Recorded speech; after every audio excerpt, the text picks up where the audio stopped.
The House will come to order. Today's Pledge of Allegiance is by Patrick O'Neill, Amina Michelson, Amali Goodwin, and Martin Sadaraka from Challenge School in Denver, Colorado. Please join us for the pledge.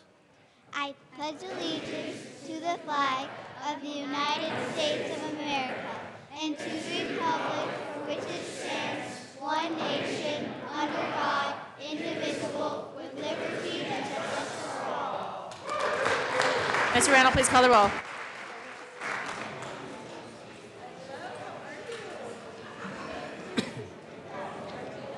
Representatives Arndt, Becker J, Becker K,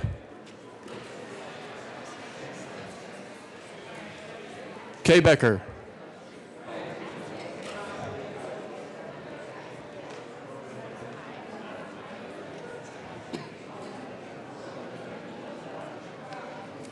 Excused. Beckman, Benavides, Bridges, Bridges,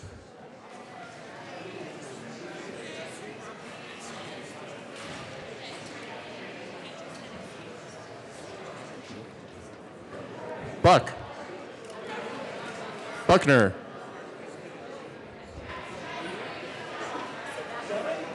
Buckner,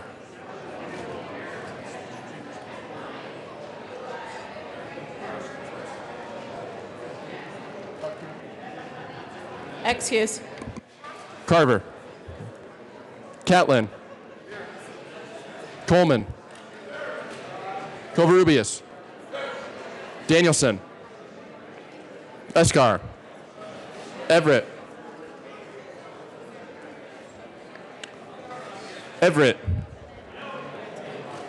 Exum, Foot. Garnett. Janal. Gray. Hamner.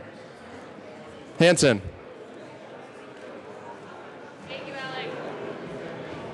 Hanson. Representative Bridges is present.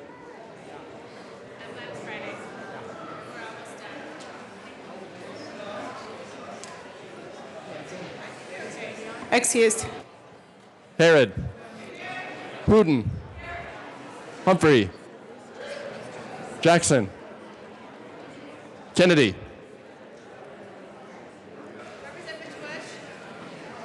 Kennedy. Sane's going to give you a schedule. Excused. Kraft Tharp. Landgraf. Lawrence. Lebsock. Lee. Leonard. Lewis. Liston, excused. Lontine. Lundeen. McKean.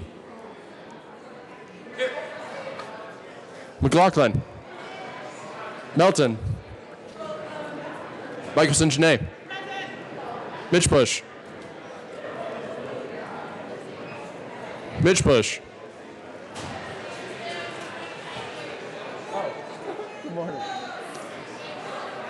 Navarro. Neville. Nordberg. Pabon. Pedersen. Rankin. Ransom. Rosenthal.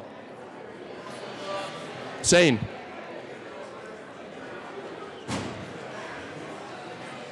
Sane.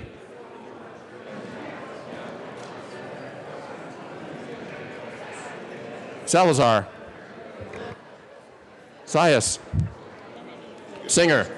Representative Kennedy is present. Thurlow. Valdez. Van Winkle. Weissman. Willett. Williams. Williams. Oh, thank you. Wilson. Winter. Wist. Young. Madam Speaker. Present. With 59 present, 6 excused, we have a quorum. Representative Michelson Janae. Thank you, Madam Speaker. William Shakespeare, Sonnet 33. Full many a glorious morning have I seen. Boy, we almost saw this morning yesterday. Madam Speaker, in honor of our time, I move that the reading of the Journal of Thursday, April 27, 2017 be dispensed with and approved as corrected by the glorious Chief Clerk. All right, seeing no objection, thank you for that motion. All those in favor of the motion signify by saying aye. Oh. Those opposed signify by saying no. Oh! Motion passes. Announcements and introductions. Any announcements or introductions? Seeing no announcement, Representative Catlin.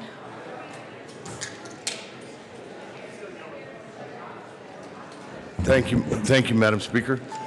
I'd like to have your attention real quickly. I have a group of people here from Montrose. They're my first contingency to come from my hometown to watch what we do here in the House of Representatives.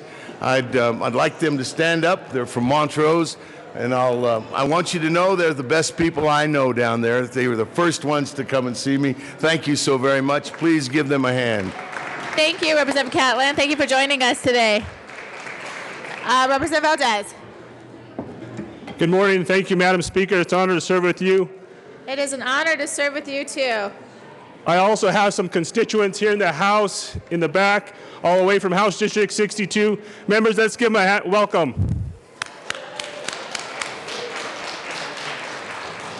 Representative Irons. Thank you, Madam Speaker. First and foremost, I'd like to welcome all the public school teachers from Poudre School District. Thank them for coming and thank them for being a teacher. With a special shout out to my friend Carolyn Gillis. Oop, that's a fine. I'd also like to say that the House Agriculture, Livestock, and Natural Resource Committee will meet on Monday. We will hear 3 bills: Senate Bill 271, House Bill 1364, and House Bill 1367. Thank you. Have a good weekend. Representative Dane. Good morning, Madam Speaker. Members, I want to introduce some constituents, some friends from some of the schools that my children went through down in the Lewis Palmer School District. We have 4 teachers here. We've got some other teachers up here somewhere. There we are. So there are a lot of public school teachers in the House today. Thanks for doing what you do to make our state and our country a better place to be. Further announcements or introductions? Seeing no further announcements or introductions, would you like to make a motion to proceed out of order to go to third reading of bills? Assistant Majority Leader Garnett. Thank you, Madam Speaker. I move the House proceed out of order for consideration of third reading. Seeing no objection, we'll proceed out of order for third reading of bills. Mr. Randall, please read the title of House Bill 1237.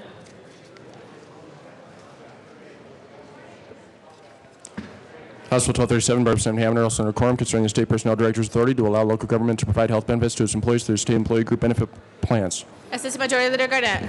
Thank you, Madam Speaker. I move for the passage of House Bill 1237 on third reading and final passage. Question before us is a passage of House Bill 1237 on third reading and final passage. Seeing no discussion, Mr. Randall, please open the machine, and members, please vote.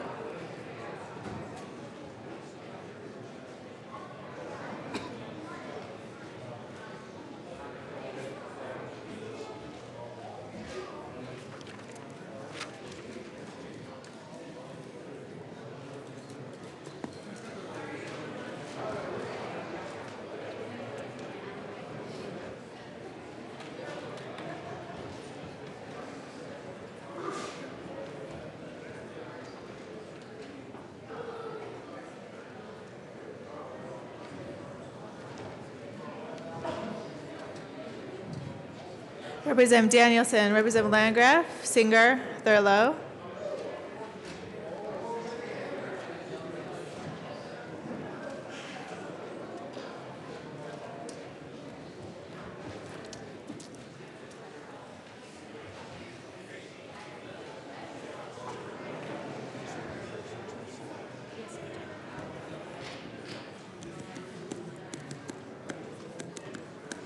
Representative Singer.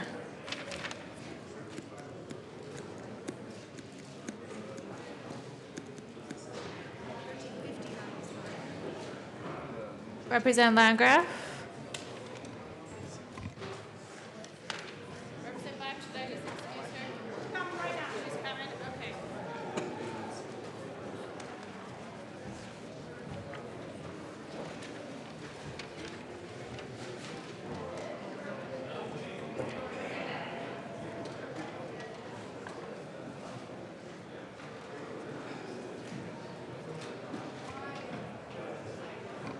Please close the machine. With 38 yes votes, 26 no votes, and 1 excuse, House Bill 1237 is passed. Co-sponsors.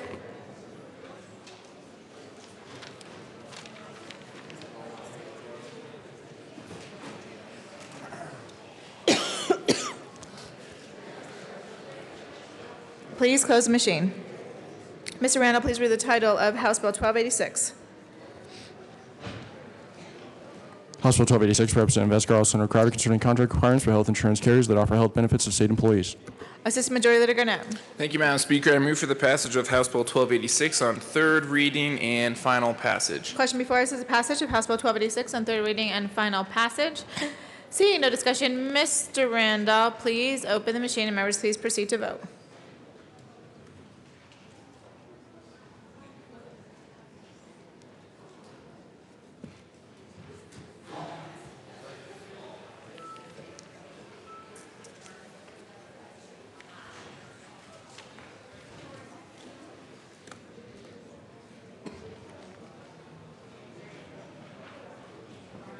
Please close the machine. With 37 yes votes, 27 no votes, and 1 excuse, House Bill 1286 is passed. Co-sponsors.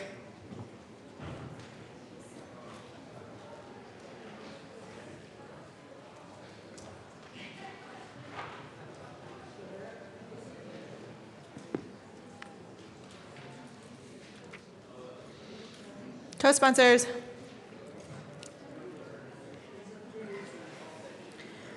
Please close the machine. Mr. Randall, please read the title of House Bill 1318.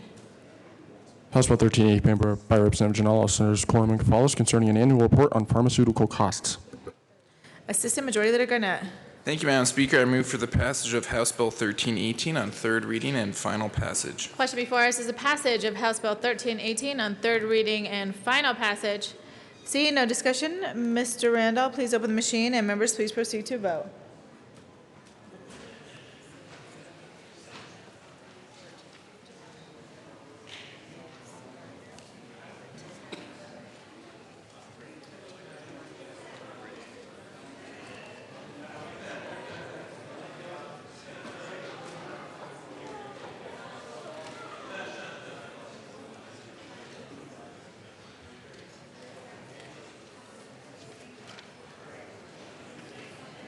Representative Kennedy. Please close the machine. With 37 yes votes, 27 no votes, and 1 excuse, House Bill 1318 is passed. Co-sponsors.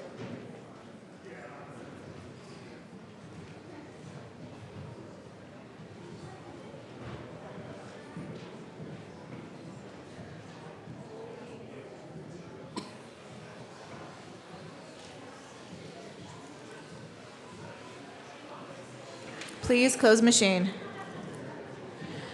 Mr. Randall, please read the title of House Bill 1268. House Bill 1268, by Representative Herod, Senator Quorum, concerning changing the maximum jail sentence for certain crimes from 1 year to 364 days. Assistant Majority Leader Garnett. Thank you, Madam Speaker. I move for the passage of House Bill 1268 on third reading and final passage.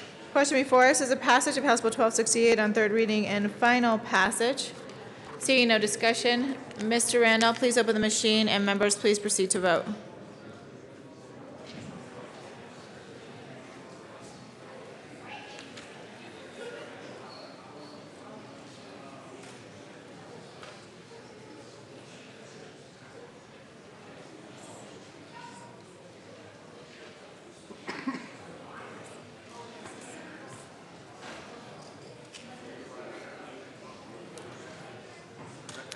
Please close the machine. With 37 yes votes, 27 no votes, and 1 excuse, House Bill 1268 is passed. Co-sponsors.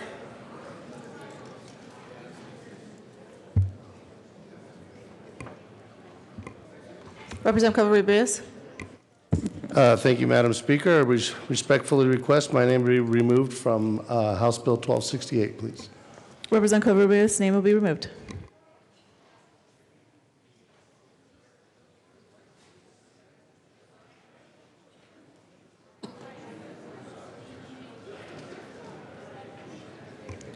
Please close the machine.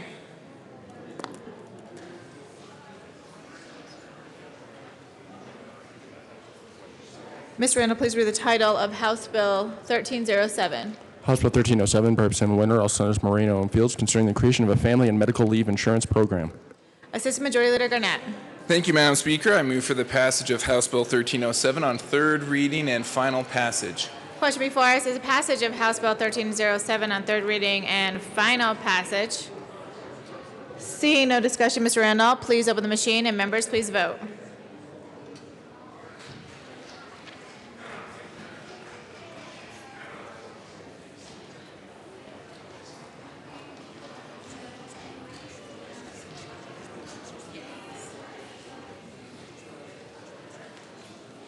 Representative Hooton and Representative Pabon, please vote. Please close the machine. With 37 yes votes, 27 no votes, 1 excuse, House Bill 1307 is passed. Co-sponsors.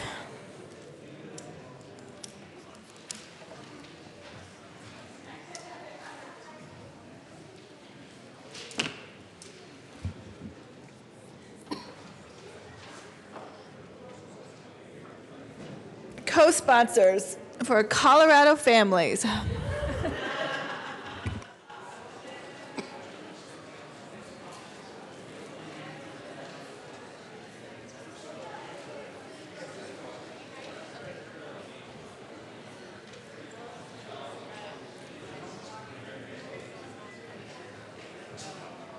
Co-sponsors.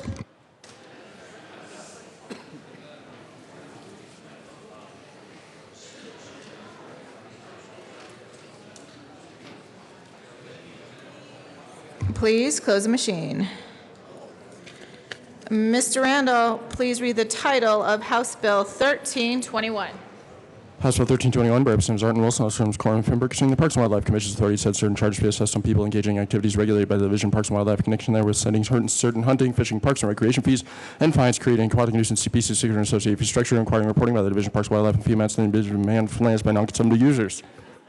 Assistant Majority Leader Garnett. Thank you, Madam Speaker. I move for the passage of House Bill 1321 on third reading and final passage. Question before us is Representative Lewis. Good morning. Good morning, Madam Speaker, and thank you.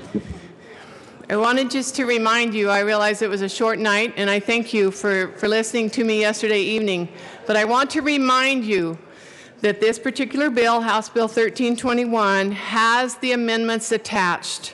So the attachment is Amendment number 4 that allows the state government to buy more land. Remind yourselves that it's hurting our counties, it's hurting our state. Please vote no. Thank you. Question before us is a passage of House Bill. Representative Wilson. Thank you, Madam Speaker. I'm not one that usually speaks on third reading, but I will. I appreciate Representative Lewis reminding you of what it does. I want to remind you of what it does. It does put the skids on CPW to where we can get control back. If we go back, nothing changes. CPW continues to do what it's done before. And this morning I did talk to Representative Quorum, and he's going to be running an amendment in the Senate to remove that Amendment 004 and go back to the original language. Thank you. Any further discussion? Seeing no further discussion, the question before us is a passage of House Bill 1321 on third reading and final passage. Mr. Randall, please open the machine.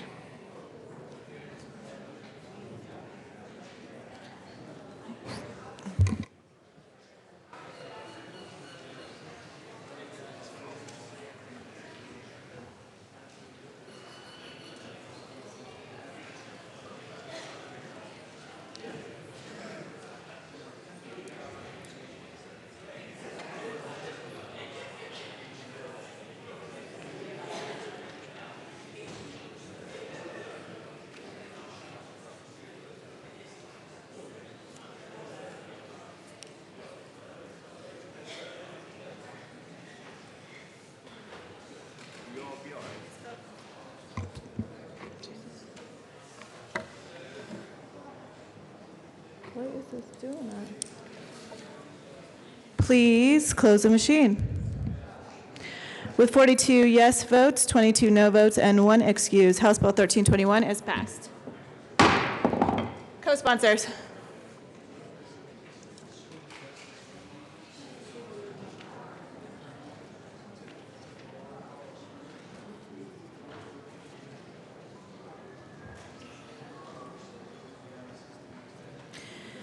Mr. Randall, please read the title of House Bill 1326.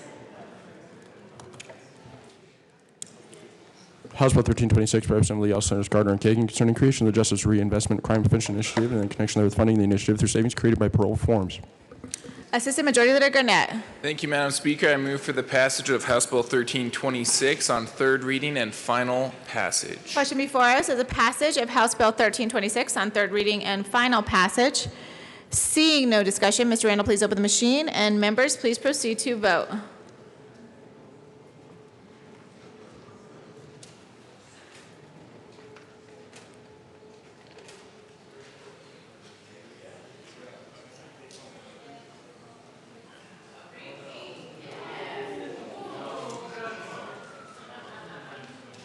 Please close the machine. With 37 yes votes, 27 no votes, and 1 excuse, House Bill 1326 is passed. Co-sponsors.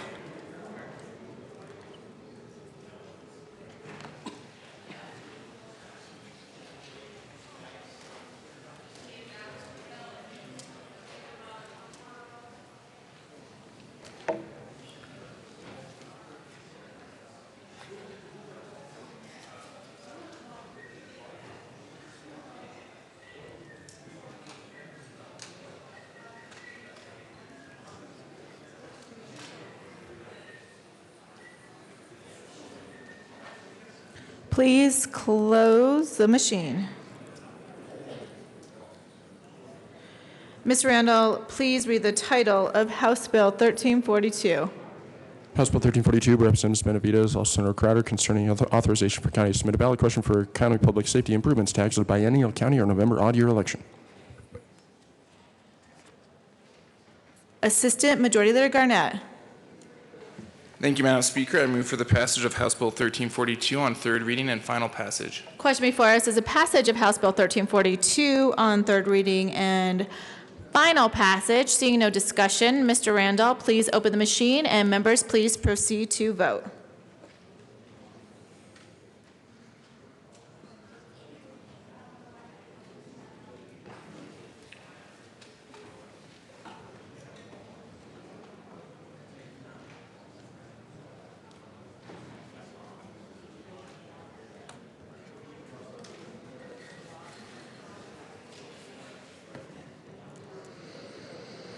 Madam Majority Leader Becker, please close the machine. With 43 yes votes, 21 no votes, and 1 excuse, House Bill 1342 is passed. Co-sponsors.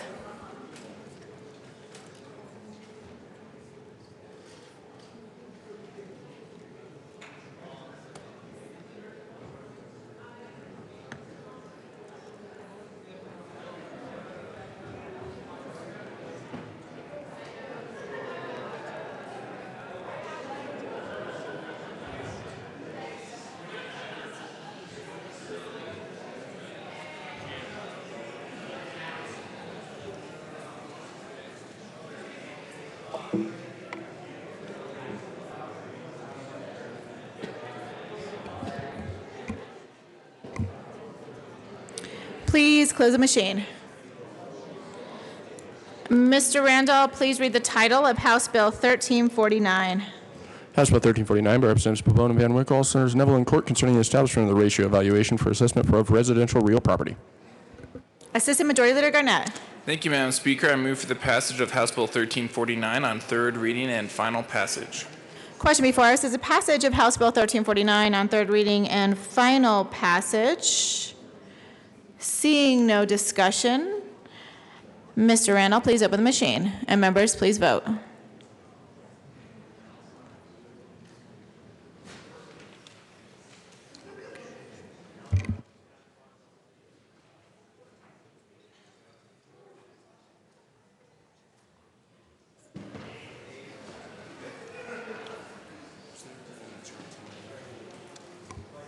Representative Melton and Representative Ransom.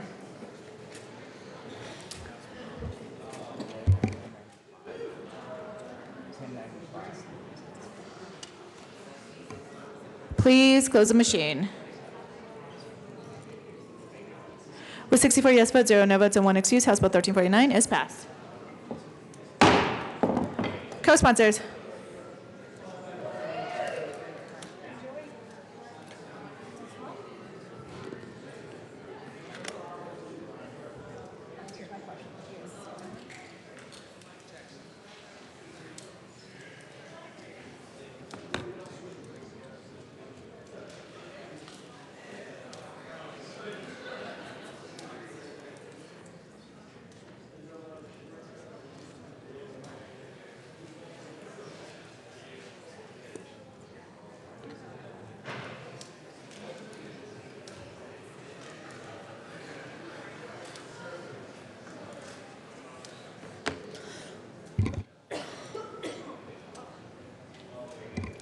Please close the machine.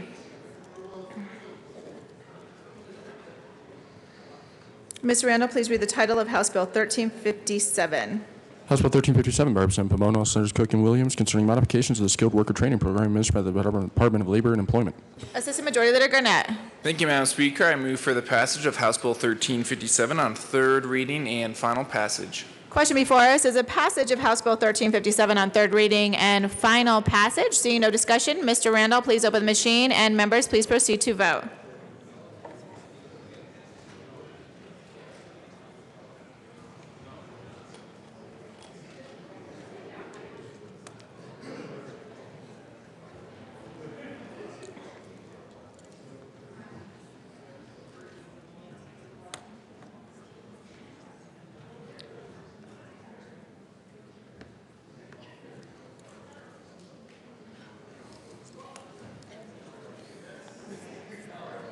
Please close the machine. With 48 yes votes, 16 no votes, and 1 excuse, House Bill 1357 is passed. Co-sponsors.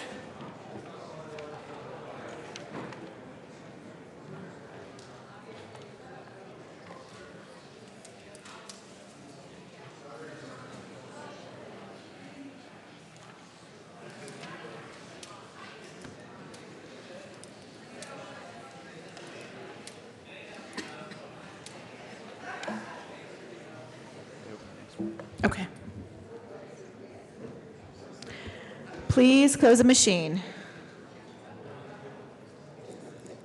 Assistant Majority Leader Garnett. Thank you, Madam Speaker. I move to lay over House Bill 1095 till Monday, May 1st. Seeing no objection, House Bill 1095 will be laid over. Mr. Randall, please read the title of House Bill 1353. House Bill 1353 by Representative Young, Senator Lumberg, concerning implementing Medicaid initiatives that create higher value in the Medicaid program, leading to better health outcomes for Medicaid clients. In connection, there is continuing the implementation of the Accountable Care Collaborative and authorizing performance-based provider payments. Assistant Majority Leader Garnett. Thank you, Madam Speaker. I move for the passage of House Bill 1353 on third reading and final passage. Question before us is a passage of House Bill 1353 on third reading and final passage. Seeing no discussion, Mr. Randall, please open the machine, and members, please proceed to vote.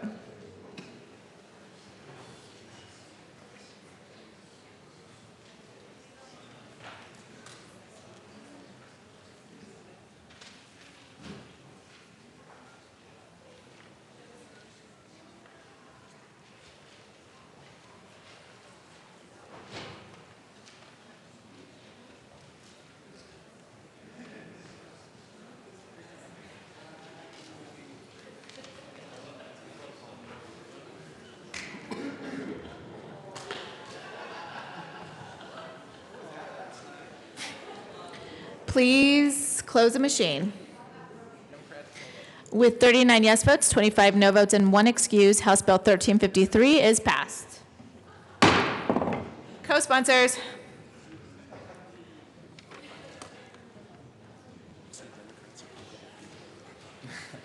It's all about equal quality.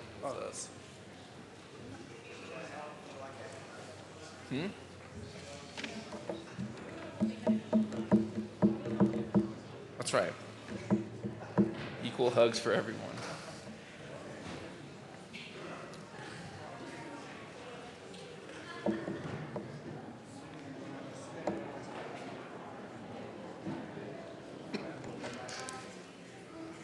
Please close the machine. Mr. Randall, please read the title of House Bill 1359. House Bill 1359 by Representative Young, Senator Gardner, concerning positions in the Department of Education that are exempt from the state personnel system. Assistant Majority Leader Garnett. Thank you, Madam Speaker. I move for the passage of House Bill 1359 on third reading and final passage. Question before us is a passage of House Bill 1359 on third reading and final passage. Seeing no discussion, Mr. Randall, please open the machine, and members, please proceed to vote.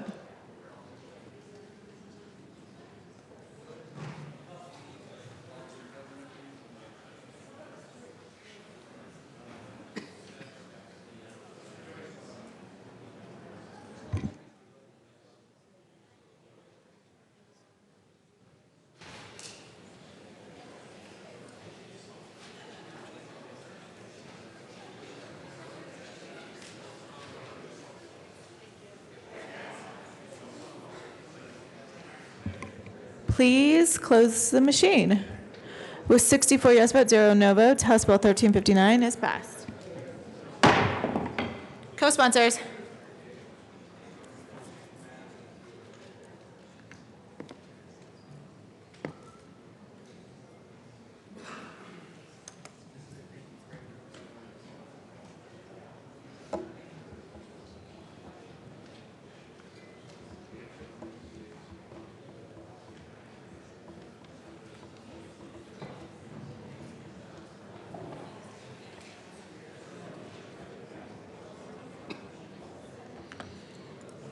Please close the machine.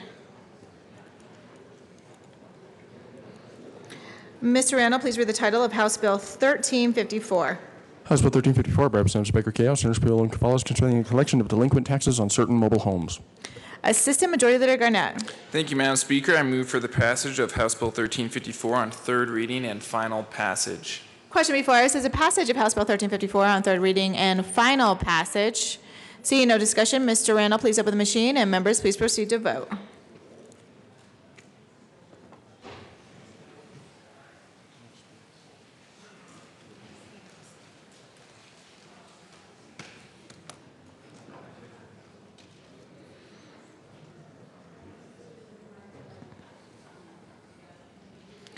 Please close the machine. With 64 yes votes, 0 no votes, and 1 excuse, House Bill 1354 is passed. Co-sponsors.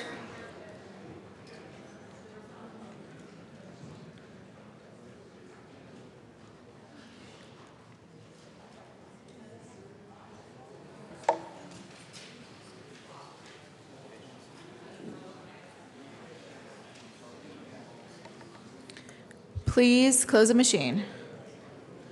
Assistant Majority Leader Garnett. Thank you, Madam Speaker. I move to lay over House Bill 1339 till Monday, May 1st. Seeing no objection, House Bill 1339 will be laid over. Assistant Majority Leader Garnett. Thank you, Madam Speaker. I move to lay over House Bill 1254 until the end of the third reading calendar. Seeing no objection, House Bill 1254 will be laid over. Mr. Randall, please read the title of House Bill 1309. House Bill 1309 by Representatives Jackson and Winter, also terms Quorum and Guzman, concerning modifications to the documentary fee imposed by counties for the purpose of financing statewide affordable housing investment fund. Assistant Majority Leader Garnett. Thank you, Madam Speaker. I move for the passage of House Bill 1309 on third reading and final passage. The question before us is the passage of House Bill 1309 on third reading and final passage. Seeing no discussion, Mr. Randall, please open the machine, and members, please proceed to vote.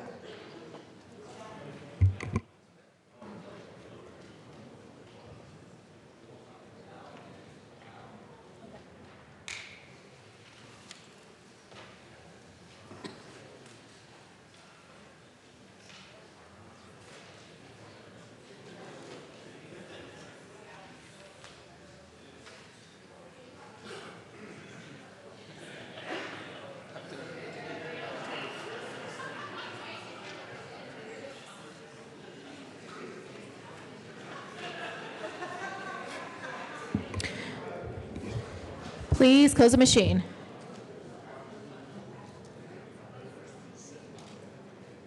With 35 yes votes, 29 no votes, and 1 excuse, House Bill 1309 is passed.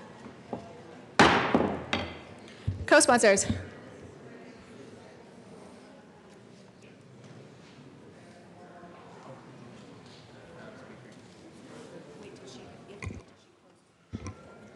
Wait until...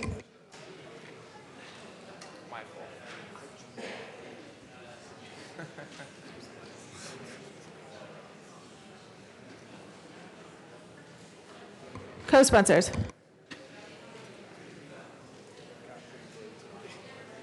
Please close the machine. Representative Covarrubias. Thank you, Madam Speaker. I request to have my name removed from House Bill 1309 respectfully. Representative Covarrubias' name will be removed from House Bill 1309.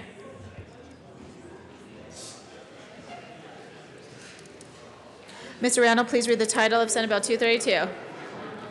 Senate Bill 232 by Senator Fenberg, also Representative Rosenthal, concerning continuation of the Sunset Law, the Bingo Raffle Advisory Board, in connection therewith implementing the recommendations of the 2016 Sunset Report of the Department of Regulatory Agencies. Would somebody like to move Senate Bill 232? Assistant Majority Leader Garnett. Thank you, Madam Speaker. I move for the passage of Senate Bill 232 on third reading and final passage. The question before us is a passage of Senate Bill 232 on third reading and final passage. Seeing no discussion, Mr. Randall, please open the machine, and members, please proceed to vote.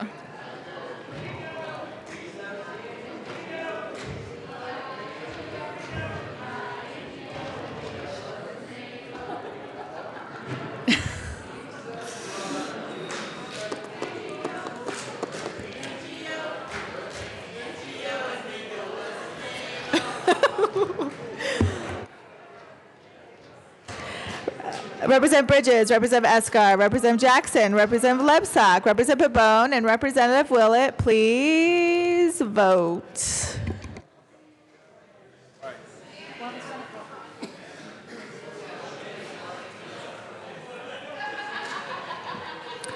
Please close the machine. With 37 yes votes, 27 no votes, and 1 excuse, Senate Bill 232 is passed. Co-sponsors.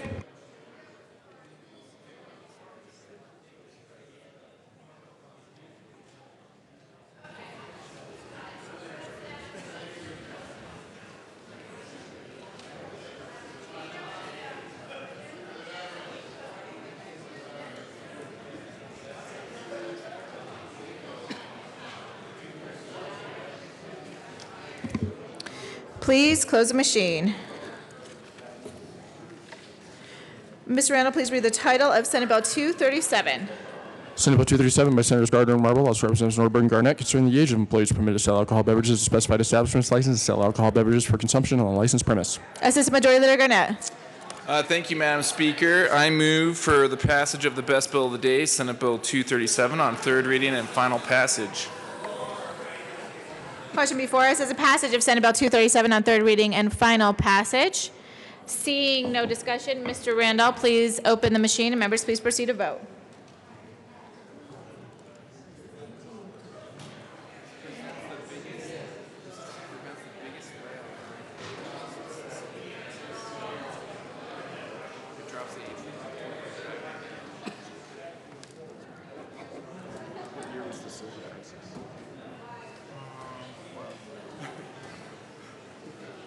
Representative Valentine.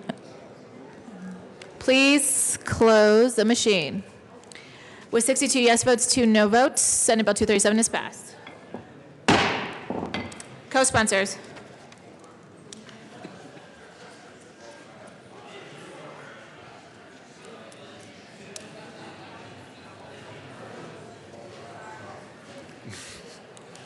Co-sponsors? I'm just joking. I'm just joking. Please close the machine. Mr. Randall, please read the title of Senate Bill 222. Senate Bill 222 by Senator Cook, also Representative Willett, concerning the non-substantive relocation of the laws related to fireworks from Title 12 Colorado Revised Statutes, part of the Organization for Recodification of Title 12.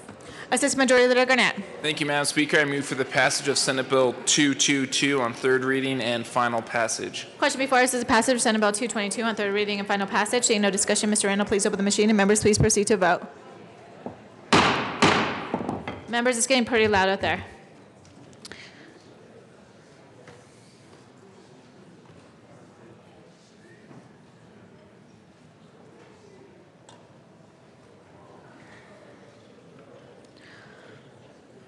Representative Beckman, Representative Bridges, Representative Covarrubias, Representative Singer, please vote. Please close the machine. With 64 yes votes, 0 no votes, and 1 excuse, Senate Bill 222 is passed. Co-sponsors.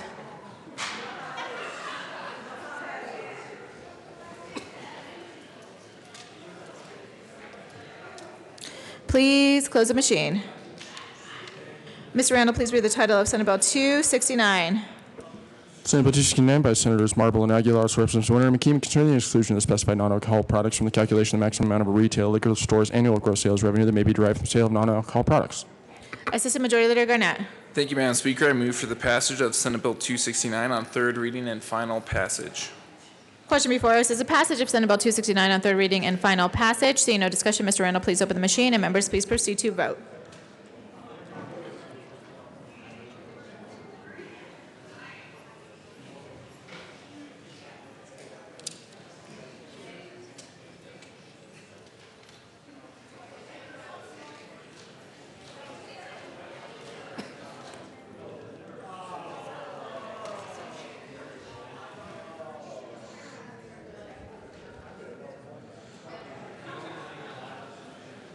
Representative Beckman, please close the machine. With 64 yes votes, 0 no votes, 1 excuse, Senate Bill 269 is passed. Co-sponsors.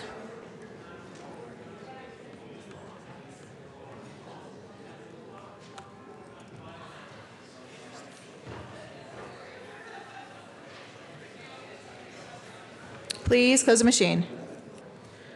Mr. Randall, please read the title of Senate Bill 279. Senate Bill 279 by Senators Zenzinger, Martinez, and Minnick, also Representatives Beckman and Gray, concerning clarification of the applicability provisions of a recent legislation to promote an equitable financial contribution among affected public bodies in connection with urban redevelopment projects allocating tax revenues. Assistant Majority Leader Garnett. Thank you, Madam Speaker. I move Senate Bill 279 on third reading and final passage. Oh, got everybody nervous there for a minute. The question before us is the passage of Senate Bill 279 on third reading and final passage. Seeing no discussion, Mr. Randall, please open the machine, and members, please proceed to vote.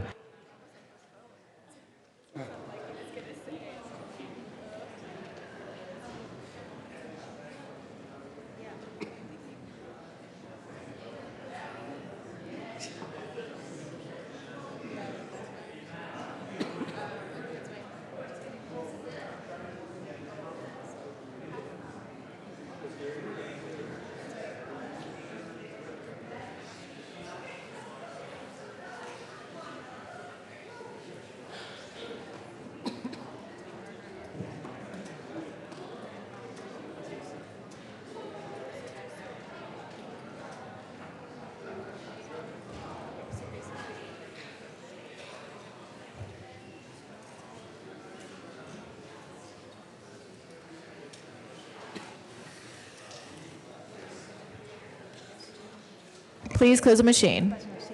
With 58 yes votes, 6 no votes, and 1 excuse, Senate Bill 279 is passed.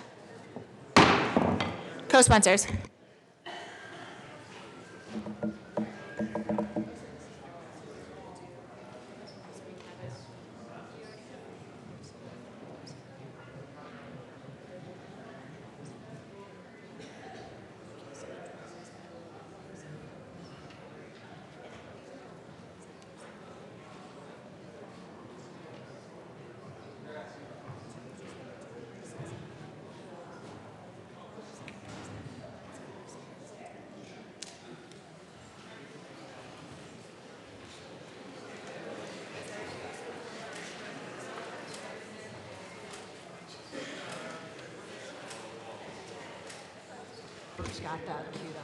Please close the machine.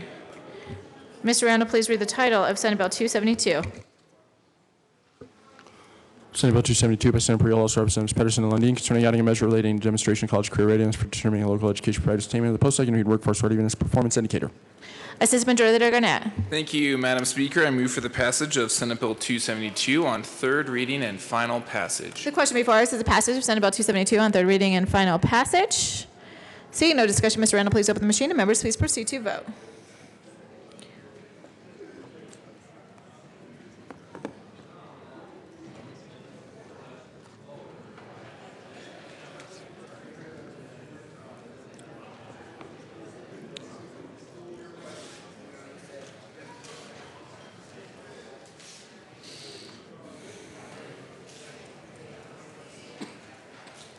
Representative Hooton and Madam Majority Leader. Please close the machine. With 64 yes votes, 0 no votes, and 1 excuse, Senate Bill 272 is passed. Co-sponsors.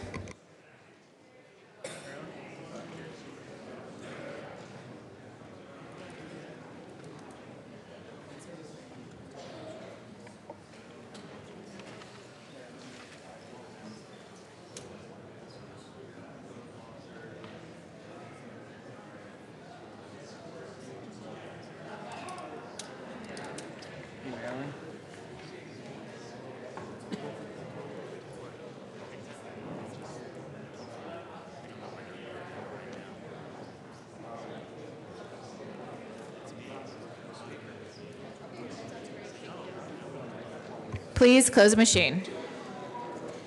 Mr. Randall, please read the title of Senate Bill 228.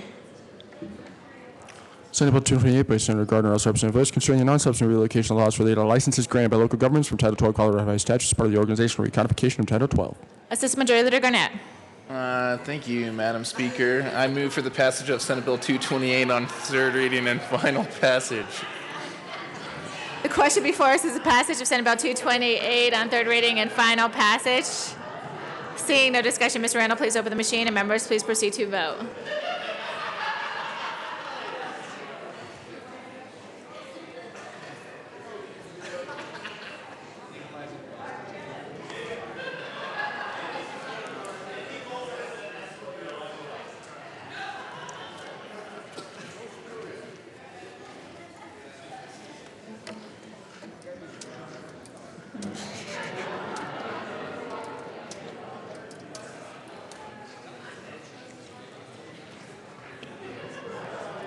Please close the machine.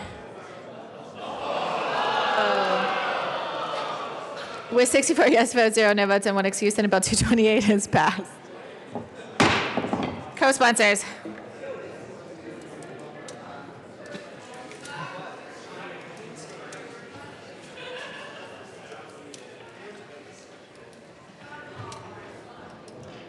Co-sponsors.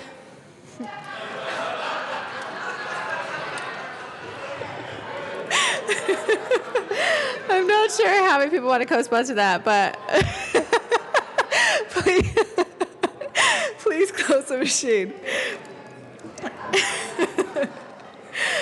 Mr. Randall, please read the title of Senate Bill 252. Senate Bill 252 by Senator Tate, also Representative Coleman, and listing concerning the authority of a board of any political subdivision to enter into contracts for utility cost savings. Assistant Majority Leader Garnett. Thank you, Madam Speaker. I move for the passage of Senate Bill 252 on third reading and final passage. The question before us is the passage of Senate Bill 252 on third reading and final passage. Seeing no discussion, Mr. Randall, please open the machine, and members, please proceed to vote.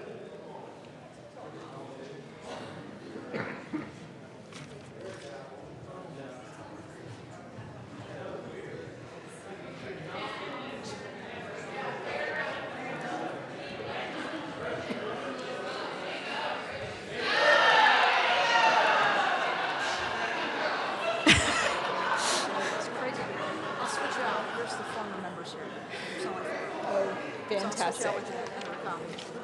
Thank you. Thank you very much.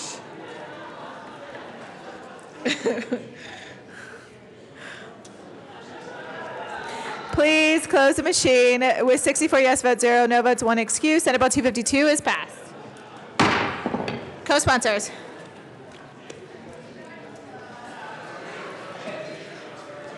Please close the machine. Mr. Randall, please read the title of Senate Bill 286. Senate Bill 286 by Senator Hurlburt, also Representative Ransom, concerning the administration of the requirements necessary to allow a person to operate a motor vehicle on the highways of the state.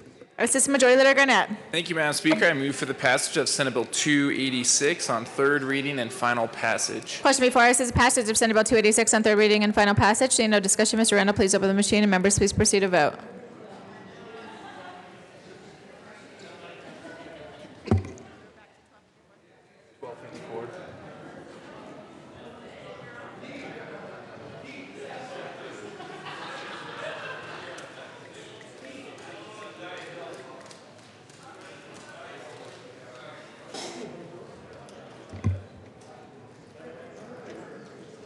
Representative Pabon, please close the machine.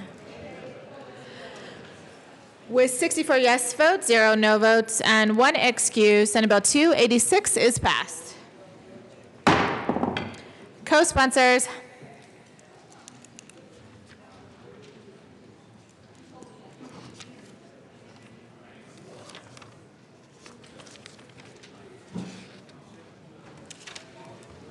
Please close the machine.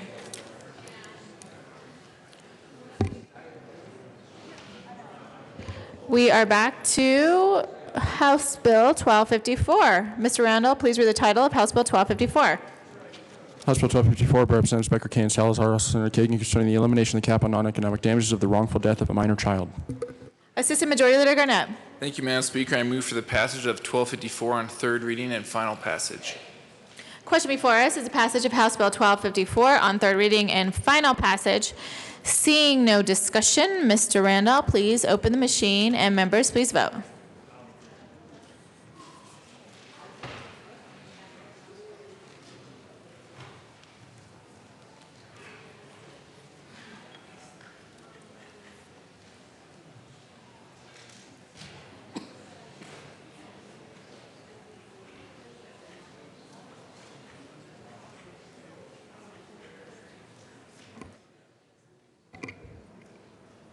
Please close the machine. With 33 yes votes, 31 no votes, and 1 excuse, House Bill 1254 is passed. Co-sponsors.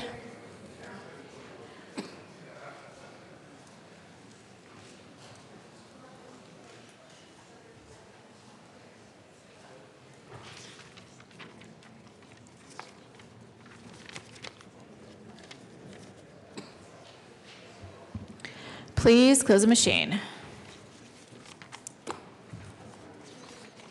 All right. That finishes our third reading calendar. Madam Majority Leader Becker, we're going to start a memorial in just a little bit. However,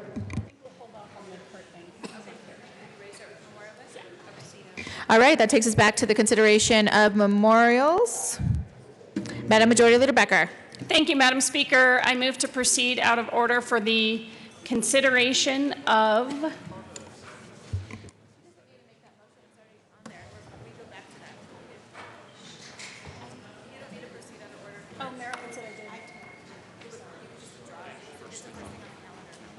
What's the number? HJM 1001. It's what? 1001. Madam Majority Leader Becker. Thank you, Madam Speaker. You could just withdraw that motion. I withdraw my motion. Okay.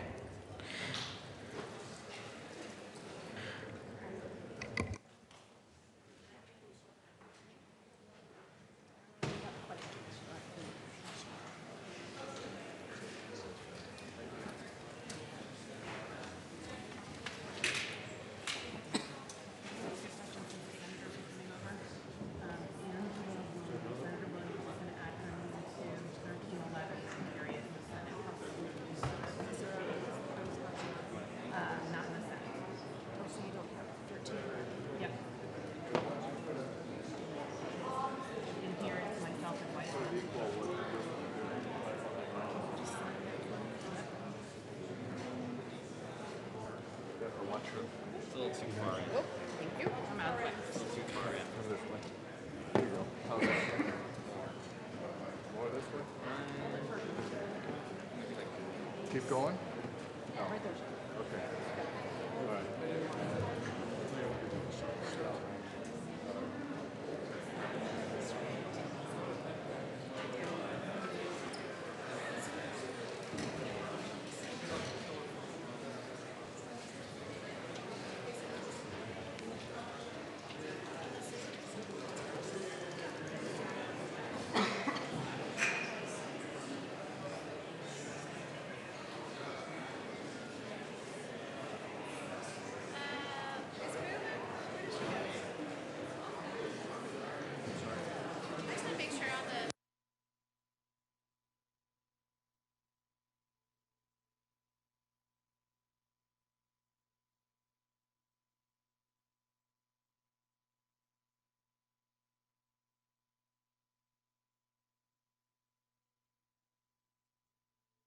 Members will take a quick recess until everyone is set up.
House will come to order.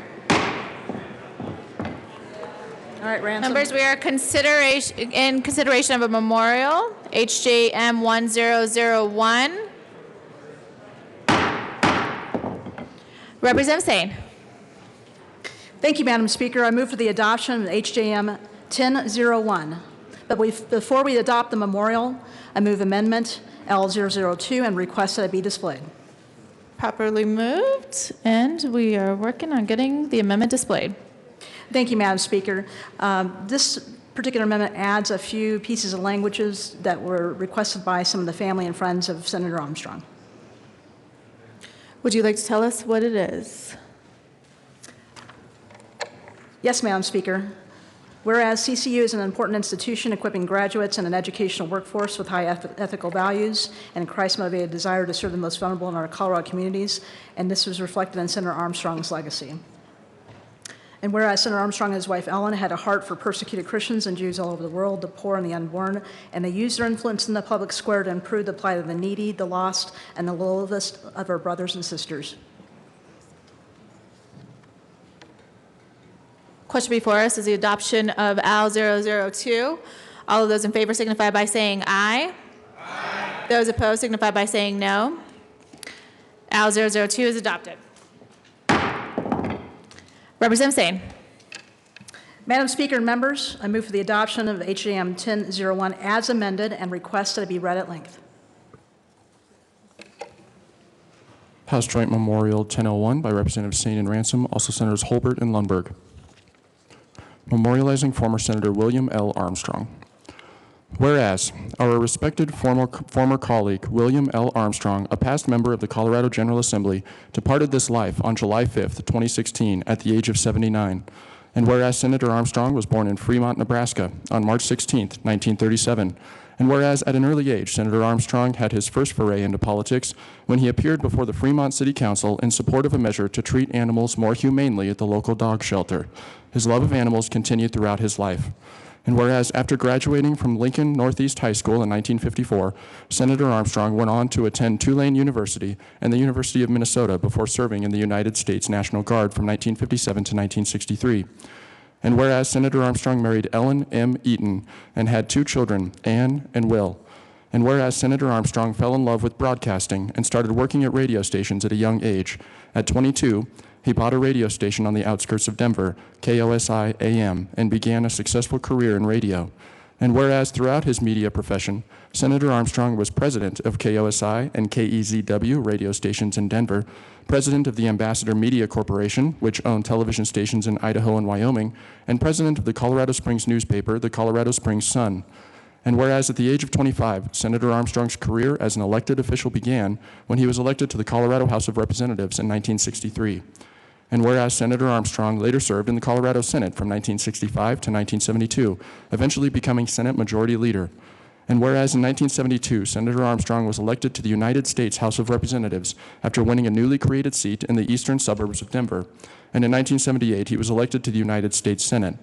And whereas during his time in the United States Senate, Senator Armstrong served on the Banking and Finance Committees as chairman of the Republican Policy Committee, and after pushing to address impeding shortages in Social Security funding, was appointed to President Reagan's National Commission on Social Security Reform. And whereas Senator Armstrong was the driving force behind the conservative counter-proposal to President Ronald Reagan's proposed budget, ensuring a compromise from the Reagan administration to cut long-term deficits. And whereas Senator Armstrong was the winner of the National Taxpayer Union's Taxpayers Friend Award every year since its creation in 1979, and a sponsor of a proposed constitutional amendment to require a balanced federal budget. And whereas Senator Armstrong was named the Military Pay Champion of the United States Senate by Army Times for serving as the Senate's chief proponent in the restoration of the GI Bill, which would provide educational benefits to ex-service members. And whereas in 1982, Senator Armstrong worked with other legislators to pass a resolution that President Reagan signed designating 1983 as the Year of the Bible, which stated that the Bible has made a unique contribution in shaping the United States as a distinctive and blessed nation and people, and that, quoting President Andrew Jackson, "The Bible is the rock on which our republic rests." And whereas after leaving the United States Senate in 1991, Senator Armstrong returned to Colorado, where he continued to pursue many business ventures as the director of 6 public companies and chairman, owner, and operator of 13 private companies, including 3 mortgage companies, the Denver-based Oppenheimer Funds Mutual Funds Group, and an appraisal company. And whereas in 2006, Senator Armstrong became the president of Colorado Christian University, CCU, and whereas during his tenure, CCU's enrollment more than doubled, and the American Council of Trustees and Alumni ranked CCU in the top 2% of colleges nationally the last 4 years in a row for its core curriculum. And whereas CCU is an important institution, equipping graduates and an educational workforce with high ethical values and a Christ-motivated desire to serve the most vulnerable in our Colorado communities, and was reflected in Senator Armstrong's legacy. And whereas Senator Armstrong served as CCU's president until his death and called his work at CCU the most significant, energizing, and rewarding work he had ever undertaken. And whereas Senator Armstrong was described as a man of uncompromising faith and engaged in the Great Commission by serving on the board of directors for the Campus Crusade for Christ for 17 years. And whereas Senator Armstrong and his wife Ellen had a heart for persecuted Christians and Jews all over the world, the poor and the unborn, and they used their influence in the public square to improve the plight of the needy, the lost, and the littlest of our brothers and sisters. And whereas in 2010, Senator Armstrong launched the Western Conservative Summit in Denver, Colorado, which brings thousands of Western conservatives together each year to celebrate conservative values and pass the torch to future generations.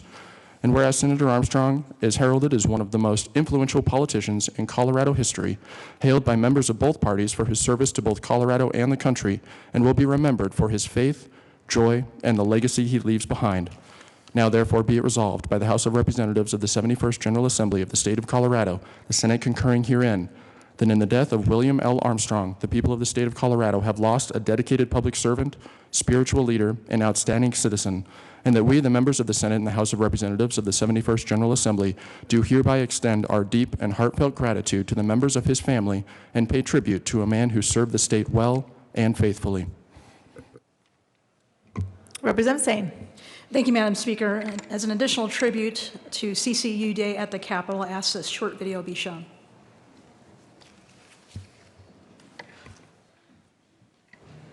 What my dad is doing right now as the president of Colorado Christian University has really been the great capstone of his career. Good morning. Grace to you and peace from God our Father and from Jesus Christ, his Son, our Lord. I am so glad that you're here, and I'm glad to be here with you. It's an exhilarating weekend. To our friends from every corner of Colorado who are here, thank you for coming, and especially for all of those who've come from as many as 40 states, from coast to coast and border to border, may I say, welcome to paradise. Yes, at Colorado Christian University, we don't think it's a time in our personal life or our national life to sit around. A man can't sit around. A woman in these times cannot just sit around. And we're teaching our students that God is calling us to help to raise up a generation of men and women to step into the shoes of William Wilberforce and Patrick Henry and Florence Nightingale and Susan B. Anthony and Clarence Thomas and Ronald Reagan and Rick Santorum and Carly Fiorina and John Andrews and so many others. This is a time when we need our most outstanding men and women to be filled with dedication and energy to lead our country in a more wholesome, more thoughtful, more godly direction and restore not only the Christian principles of our nation, but the founding political and constitutional principles of the United States of America. This is a time to be strong and very courageous, to be bold, to be creative, to be brilliant, to be the salt of the earth. My family and I are thankful to my colleagues, to the men and women of the Senate, most of all to the people at home. Mr. President, I close just by saying thank you, God bless you, and the very last words, which I would like to say to my colleagues, are these, from the very last verse of the last book of the Holy Scripture. The grace of the Lord Jesus be with all. Amen.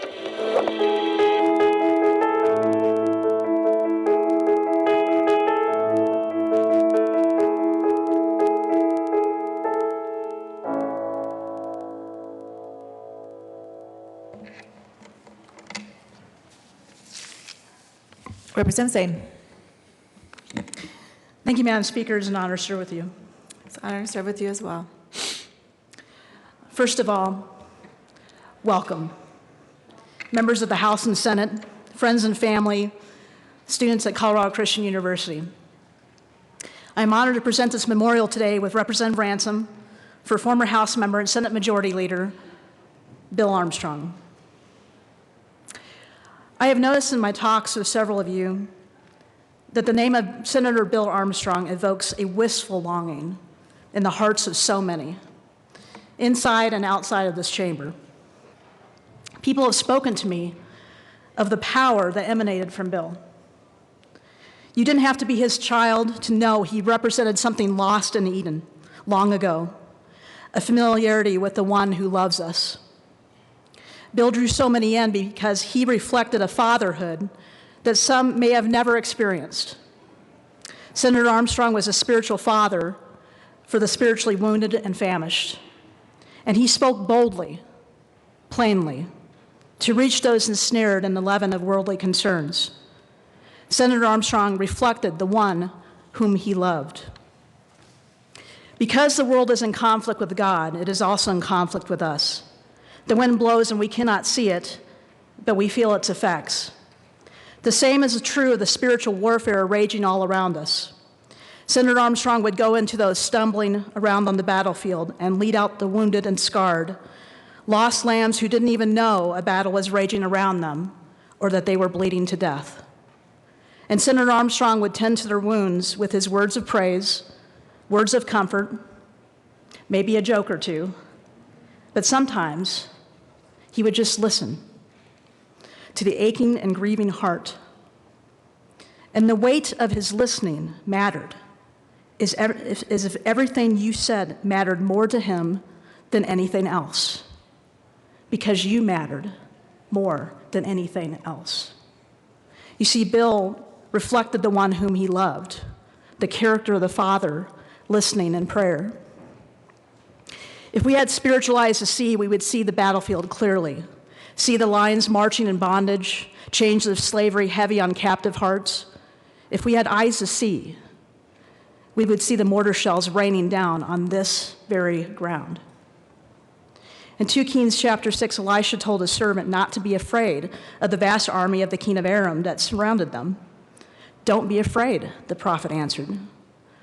Those who are with us are more than those who are with them. And Elisha prayed, open his eyes, Lord, so he may see. And then the Lord opened the servant's eyes, and he looked and he saw the hills full of horses and chariots around Elisha. Listen. If we could listen now, if we had the spiritual ears to hear, we could hear the armies gathering.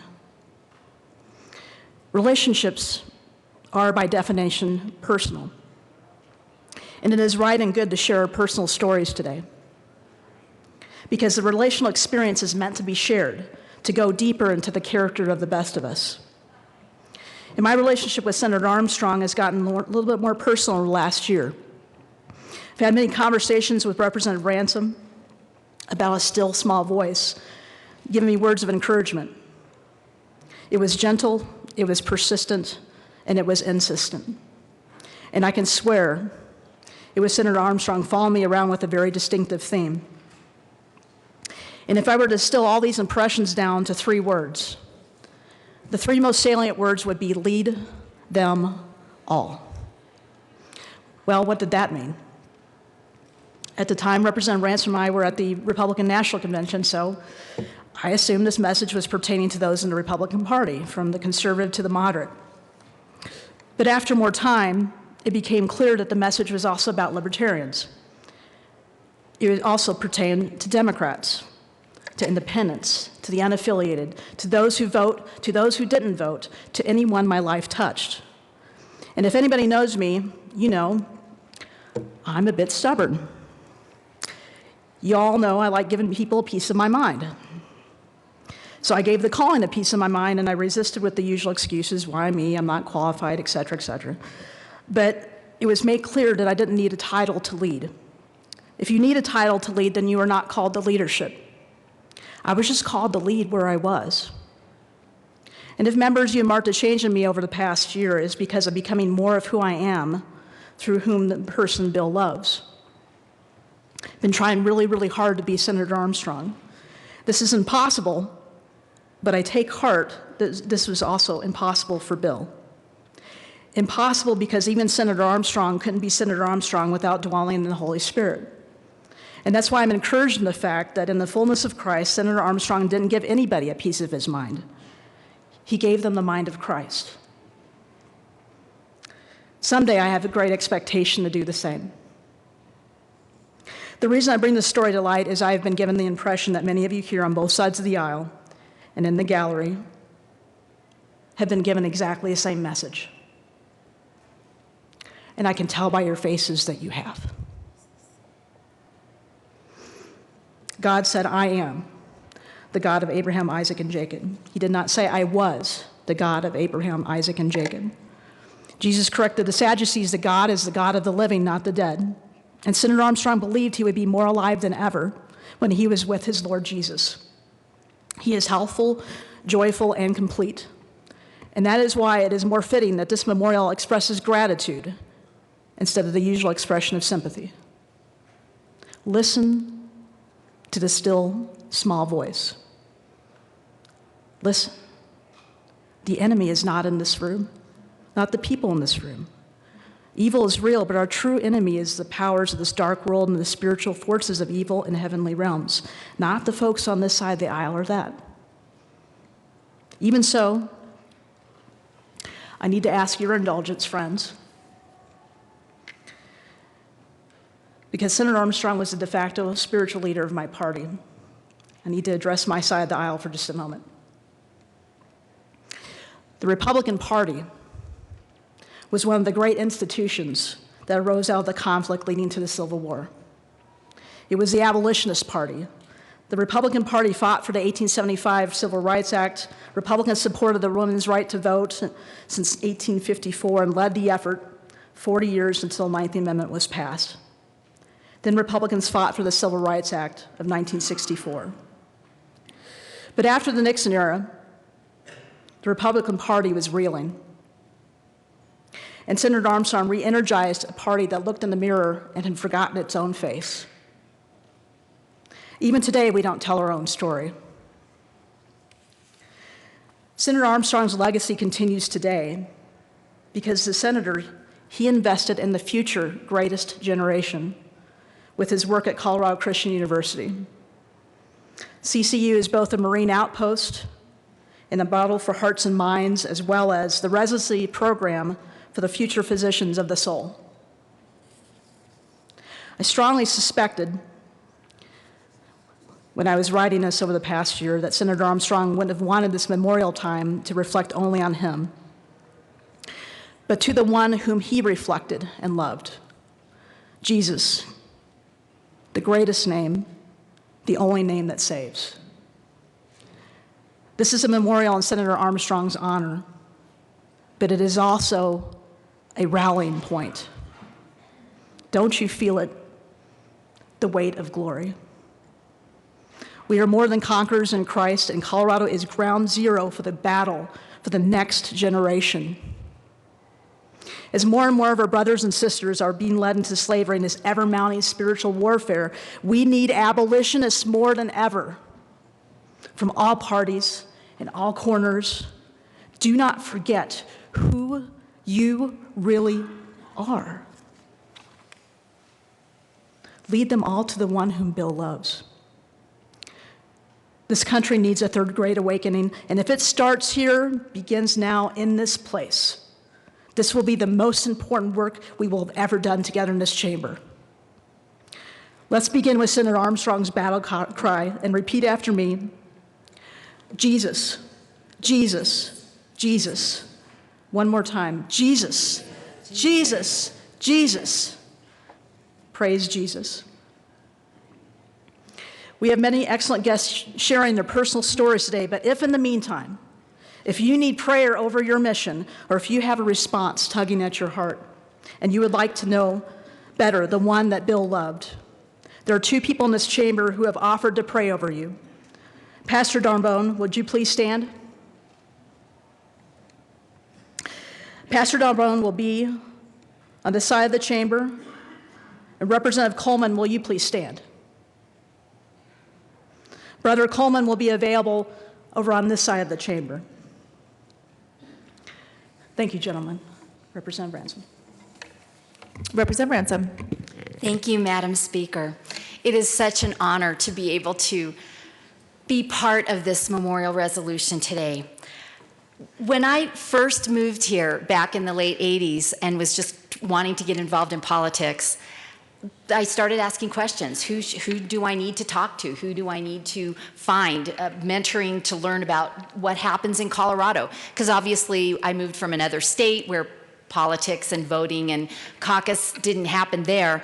So Senator Armstrong was the first name I heard. Senator Armstrong is a great mentor. He's one that will answer your questions. He's a good one to know. He was still a senator at that point, and he was a grandpa to so many people. He was a mentor. He let a lot of us know how to get started, how to make an imprint, and his fingerprints still exist in this building, in his home, in his family. You'll meet his grandchildren, or some of them, later this morning.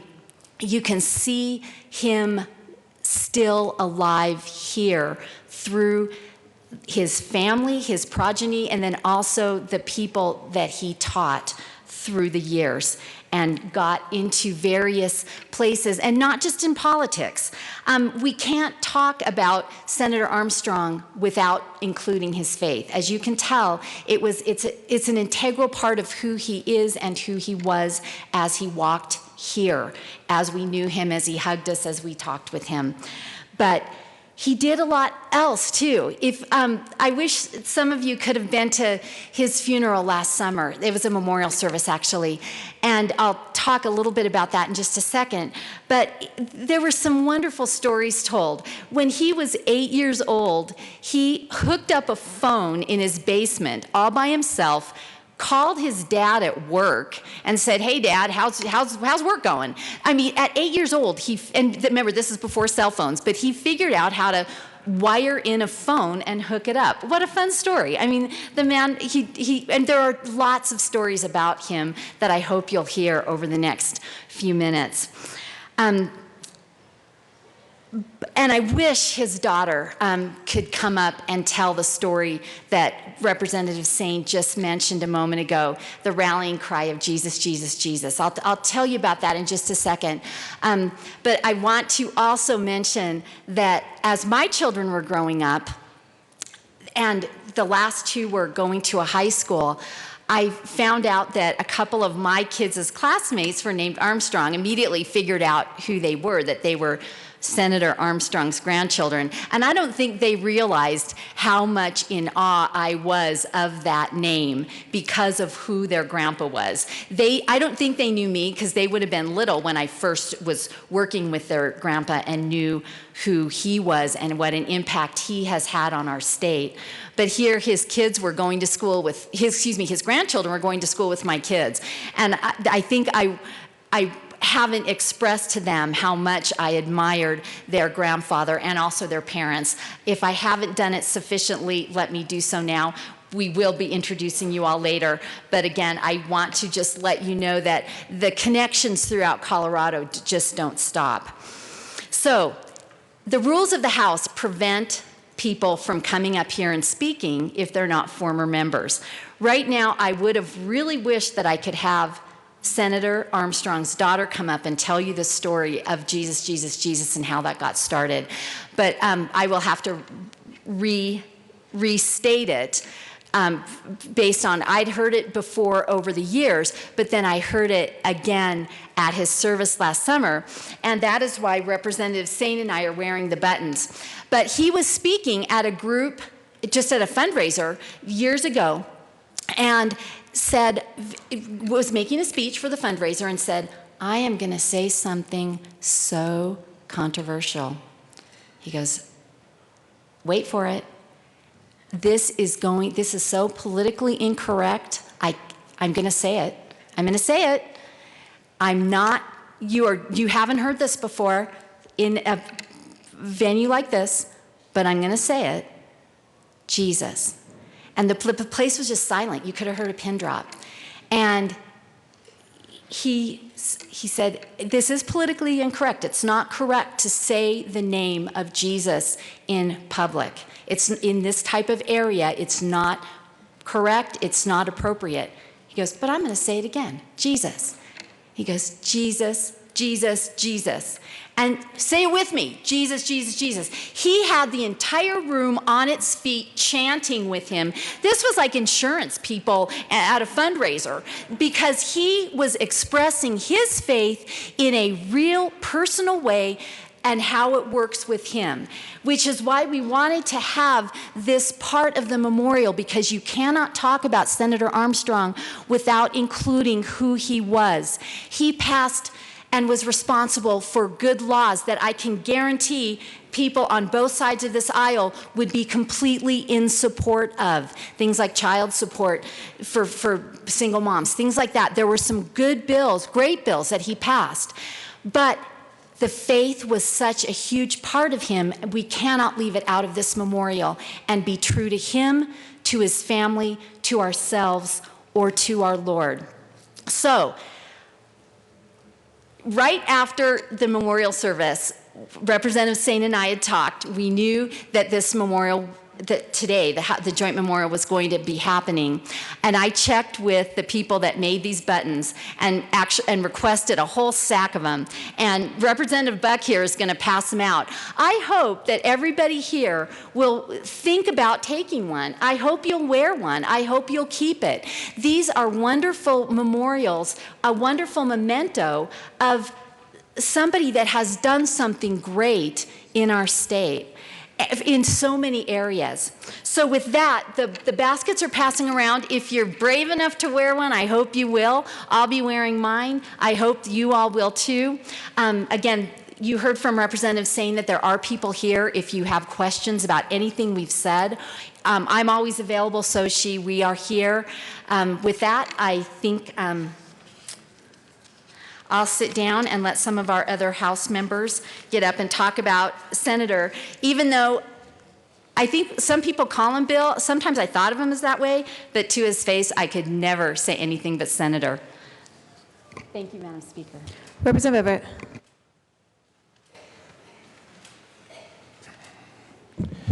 Thank you, Madam Speaker. Hopefully everybody in this room has met somebody in their lives that has put them on a separate path, or on the path they currently on. That person was Senator Bill Armstrong. A fateful day in 1984, he was running for re-election, and we were on a school field trip. So think about a bunch of 13-year-olds, 12-year-olds, and 11-year-olds, and we stopped by the Democratic Party and sort of got an idea of what they were all about. We stopped by Congresswoman Pat Schroeder's office, and she was a little angry that school kids want to talk to her. And then we stopped by Senator Bill Armstrong's office, and he was excited to see us and hear from us, and he sent a staffer out to get donuts and OJ, and I'm convinced that was Dick Wadhams, and that's my story, and I'm sticking to it. But for 3 hours, Senator Armstrong talked about how strong his faith was, not only in Jesus Christ, but also in this country. And he said to us, look, you guys are why I am doing this. And it is your responsibility, because we weren't going to get off easy, and I'm sure the Armstrong family knows that. It's your responsibility to carry that flame, to carry that torch, to make sure that America is still that shining city on the hill. And I want to keep this brief, but I do want to say thank you to the Armstrong family. Thank you. I feel truly blessed to have known Senator Armstrong, and thank you, because I know long nights and a lot of times when he's away from home, thank you for sharing him with us, and that he's made such a great impact in so many lives, and God bless you for that. Thank you. Representative Buck. Thank you, Madam Speaker. And I have to tell you, I can't pass an opportunity to speak of someone that my husband and I both have such tremendous respect for.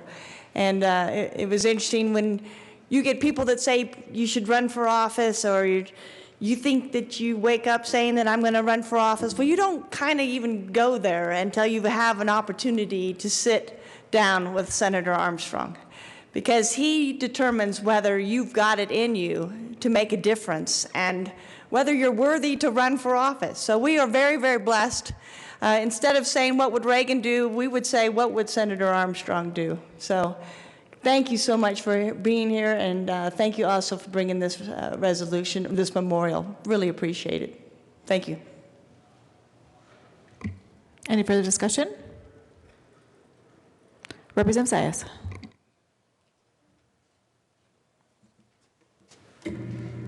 Thank you very much, and Madam Speaker and members.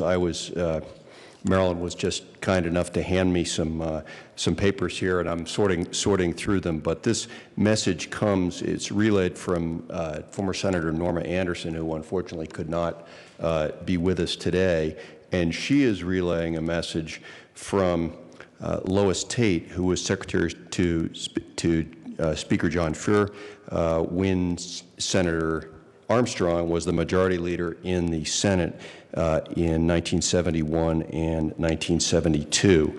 And Senator Anderson mentions, first of all, if Mrs. Armstrong is here today, please give her my regards. I had such great respect for both of them. And then I have the text of the note from Lois Tate, which I will just read here for you. And she says, I first met Bill Armstrong sometime after 1964 while he and Connie served as chairman and vice chairman of a presidential campaign. While the presidential campaign was a loss, it gave Bill Armstrong the start of a long and successful political life. His first campaign was a run for the State House of Representatives, and shortly thereafter he ran for the State Senate, another successful campaign. While serving as majority leader of the Senate, a congressional seat opened up. Success again.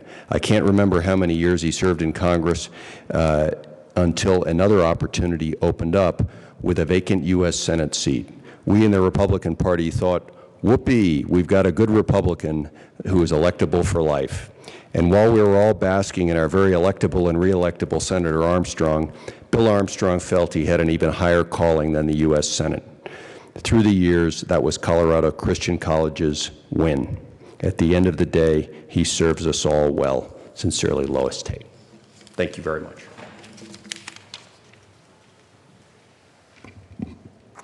Further discussion? Seeing none. Representative Ransom.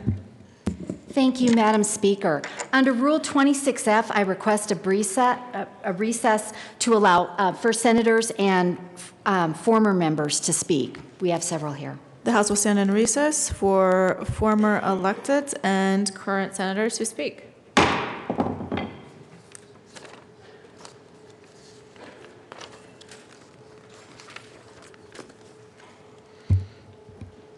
Majority Leader Hobart. Thank you, Madam Speaker. It is truly an honor to be here.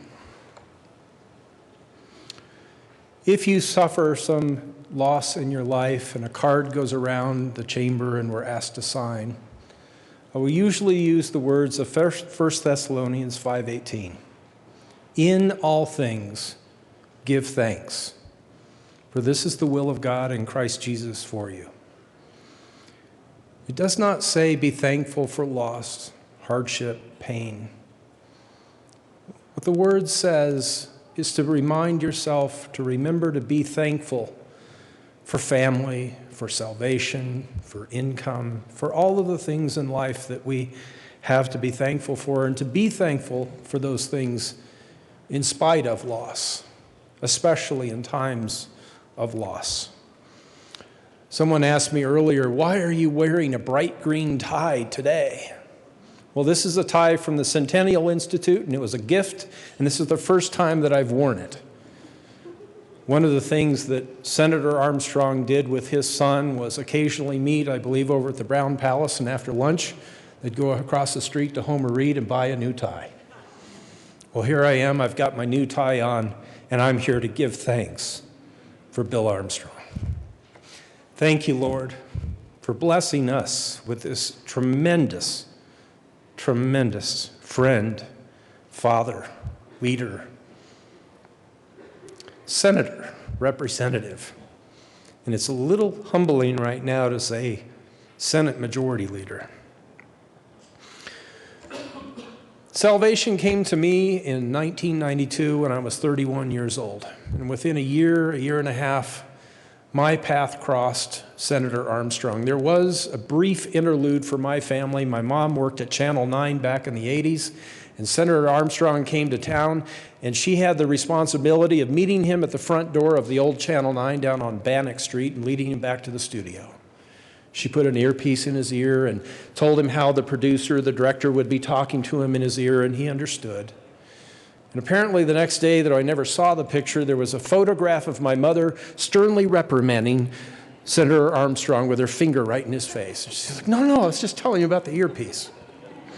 Before she passed in 2009, I had an opportunity to recall that story, and I reassured my mom, no, Senator Armstrong wasn't upset when he saw that picture if he did.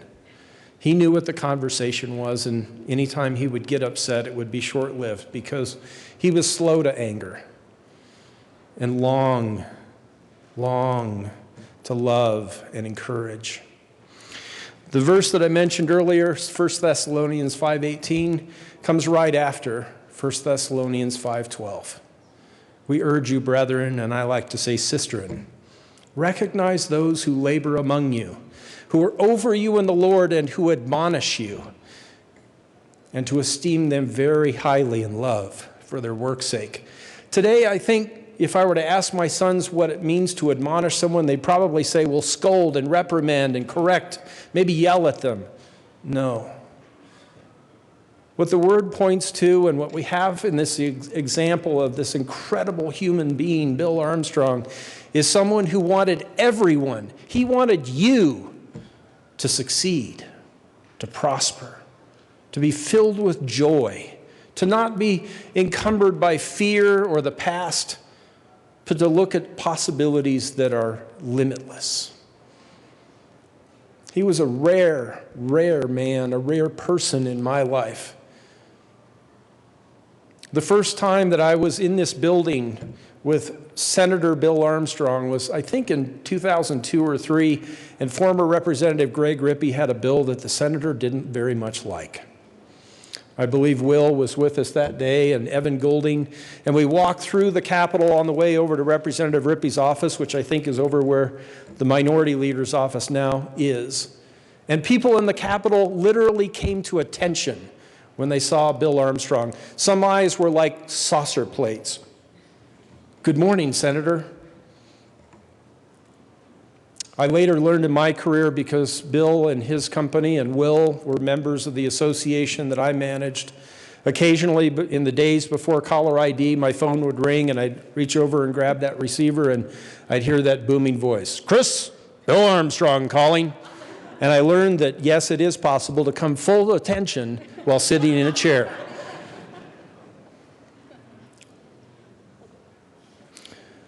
I have Bill Armstrong to thank for standing here.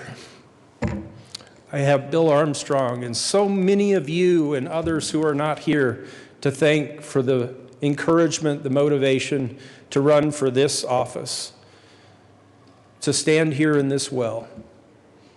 And it truly is humbling now to hold the title of Senate Majority Leader when I know that when I was 4 or 5, I think he was in that position.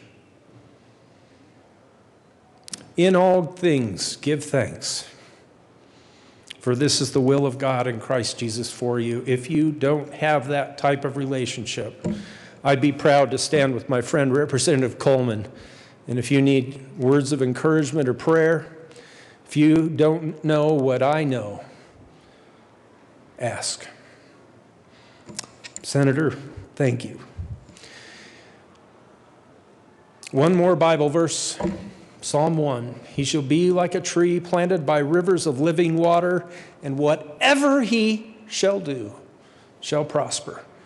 I have no idea how the psalmist wrote that about Bill Armstrong thousands of years ago, but he did. Will, my friend, Ellen, Christy, thank you. I wouldn't be here if it wasn't for him and for you. And when I look to him, I'm thankful because that helps me find a better dad, a better husband, a better senator, a better colleague, and a better friend to all of you. Thank you. Senator Lindberg. Thank you, Madam Speaker. It's a pleasure and indeed a great, deep honor to come and speak on this very special occasion, very special for me. I've been looking forward to this time. I regret that we have to be here at this time, but I am so grateful that we can spend some time in honor of a great leader that we had the privilege to be among. Now, quite often, as a matter of fact, almost always, when we have a memorial for a former member of the House and the Senate, we hear many stories of when they were here, and yet for Senator Armstrong, I'm not sure if many, for Ellen, for sure, she remembers when he was state representative and state senator, but for most of us, it was the rest of his life, which was so exemplary in so many ways. For myself, it was 1973 when I first met then Congressman Armstrong. I was a senior at Rockmont College, which is one of the predecessor institutions to what is now Colorado Christian University. And he attended the Christmas program, and I was in that program. I was a bass, and I had a part that singers, you'll understand this. I had to hit a high A, and that was not the exciting part of the day for me, though. It was the privilege of meeting this congressman, which was just just a treat to me, and regardless of what their name was. But that was my first opportunity to meet Bill Armstrong. And I have had so many opportunities since to interface with his life, because he did include so many people, and I was privileged to be pulled within that circle at many times. But let me just give you a couple of instances. When I was first elected to the House here, I knew I needed to know more than I knew. And so I sought counsel. And the one person that I thought would be the best person was Bill Armstrong. At that time, he had his office nearby. And so I made an appointment, and I went and just sat down and said, okay, you've been through this process from start to finish, from the State House up to the U.S. Senate. What can you tell somebody just starting out? And he said, well, just a minute. And he left his office and went in the back room, and he came back with a book. It was a biography about William Wilberforce. And he said, here, read this. And I did. And that was so formative for me in trying to get my arms around what our responsibility is here as representatives for the people of Colorado.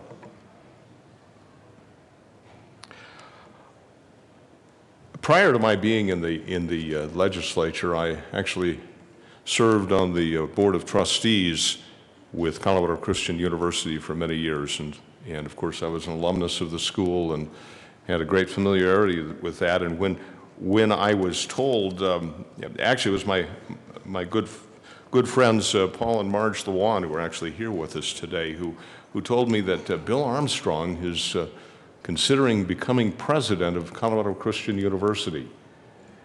And with my experience with the school and on the Board of Trustees, and I knew that he had in mind of revolutionizing that institution. And I thought, I don't know if you can do that. But he did. And I watched it from, really, he gave me a front row seat on viewing that. And what I saw, and this is what I want to convey to everyone today, is Bill Armstrong was a leader among leaders. He had the extraordinary ability to motivate people, to understand who they are, and you've been hearing the stories about it. And I trust that we can use this not just as a moment to honor a great man and to give encouragement and comfort to the family who miss him sorely, as we all do. But more importantly than that, I trust we can learn from him. That has been my privilege through the years that I've had the opportunity to work with him side by side in many ways. This was a man who cared about something other than himself. He cared about those around him. He cared about the world at large. He devoted his life to making things better, and he did it by leading others in the right direction. There's so much that can be said, but he said it best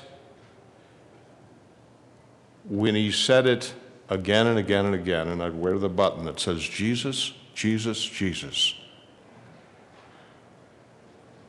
William Armstrong understood the real values and priorities in life. He applied it to his life. He applied it to his family. He applied it to his public life. He passed it on to others.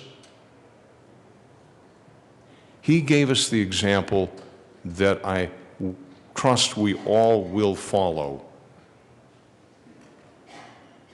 Thank you, Madam Speaker, for this opportunity to share just a few brief moments.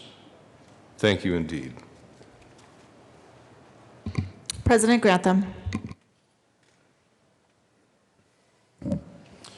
Thank you, Madam Speaker, and thank you, Madam Speaker, and members of the House for the opportunity to do this with you today, to memorialize. Understatement that he's a great man. And even as I was sitting over here on the side, still wondering what I might say when I got up here, and I appreciate the Majority Leader's words, and I look at all of those over here that I know him better than I ever did. And so I was wondering, what could I possibly have to share? And let me just very briefly share this, my experience with Senator Armstrong. I never really knew him, to be perfectly honest.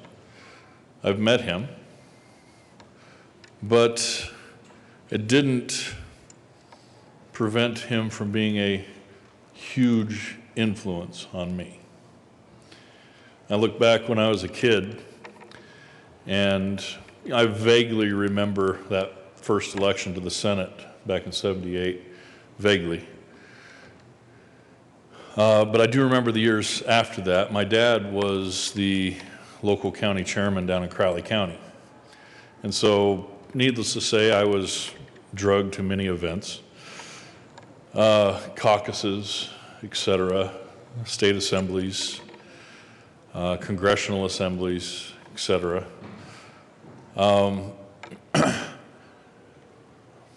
There was always that one name that stood above the rest in Republican circles, and even a kid understood that, and that was the name Armstrong. By leaps and bounds, this was the one name in the room that was, if it's okay to say this, it was revered. Even at that point in time, he stood above the rest, head and shoulders. Senator Lundberg said a leader among leaders. Yes, very much so. Almost, it was obvious in any room.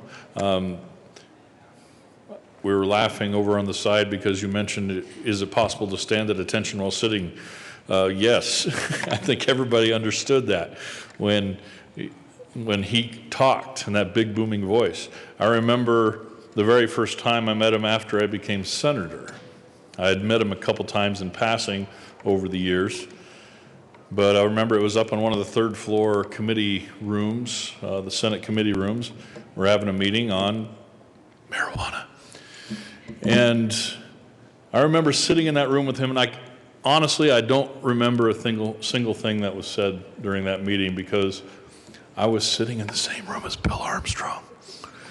And I was there across the table from this man that I grew up in, and forgive me for saying so, but idolized.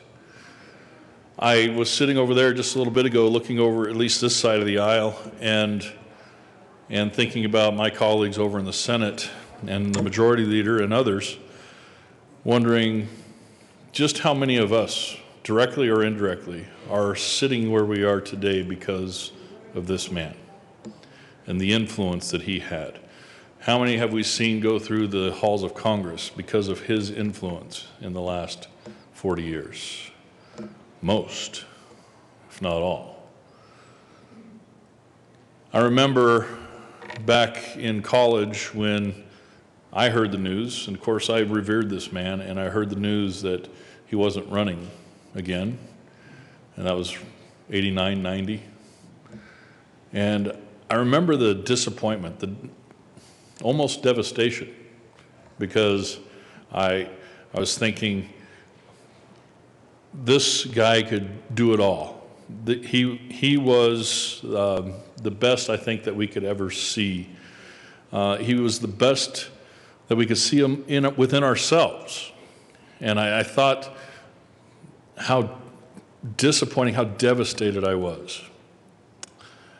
But little did I know that his best work was still ahead of him. And I was reminded of that as I was sitting here looking at this picture. As I was listening to Representative Sane talk a little bit ago, his best work was still ahead of him. The great things that he did in this building and in D.C. pale in comparison to the work I think that he did and the legacy he leaves behind at Colorado Christian University. And the legacy he leaves behind with a fantastic family. Thank you all. Thank you all for sharing him with Colorado for so many years. I can't, our families, we hear those same kind of thanks, but I can't even, it's immeasurable, the amount of sharing that you have done with us and what he means to all of us. And just thank you. Thank you so much.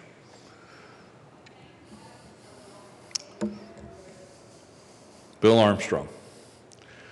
I love saying that name, but I love saying this name just like he did. It is a legacy, I think, that goes so far beyond what we will ever accomplish here. The influence that he had for the name of Christ. And I thank him for that. I hope it's something that we will keep our focus on as we spend our time here in these chambers. I thank you for the reminder, because as I was sitting here thinking about CCU, thinking about his time in the U.S. Senate, his time in this building, if there's anything that he would want us to focus on, I think it would be the name of Christ. Jesus, Jesus, Jesus. Thank you, Madam Speaker. Speaker Franco Panazzi.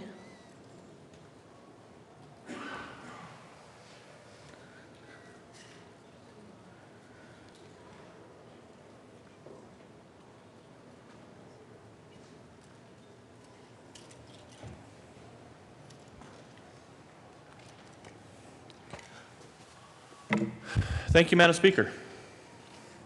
It was an honor to serve with you. It was an honor to serve. Especially when I had that gavel. I felt more honored. Best fun I had, I'm sure too. you I had the miss you, same opinion. actually. I was hoping that you'd make a star audition for Hummers this year. I'm absolutely certain that you don't mean that, Madam Speaker. No, I actually do. I actually I'm do. sure. Okay, well, we'll take it under strong consideration. What a remarkable man. Colorado has grown many great statesmen and stateswomen. Ralph Carr, Pat Schroeder, Dick Lamb, Wayne Allard, David Skaggs, Hank Brown. Bill Armstrong was in a class ahead of every one of those men and women. It wasn't because of his abilities as a politician or as a legislator or a member of the United States House or Senate. It wasn't because he was a man of such strong faith and that he wasn't afraid to share that faith with anyone with whom he came across. It wasn't because he had been successful in business or successful in his family life. It was because he brought all of these things together into one remarkable, amazing life, a life of service. Service to his fellow Coloradans, service to his Lord. That's what makes Bill Armstrong an amazing man. You always did know when he walked in the room, that booming voice, even if he didn't say anything, you knew that he was in the room because everybody would turn around. Not just the halls of the state capitol, Mr. Majority Leader. But he was never embarrassed by the attention. He was always humbled by it. He knew his place. He understood his role. And he was never afraid to carry that forward. He didn't have a hard heart. He had a soft heart. A man of remarkable compassion for all.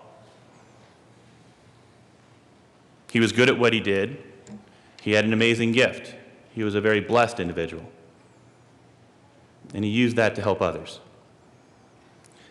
The other thing that people don't often remember about Senator Armstrong is that he was always willing to find common ground.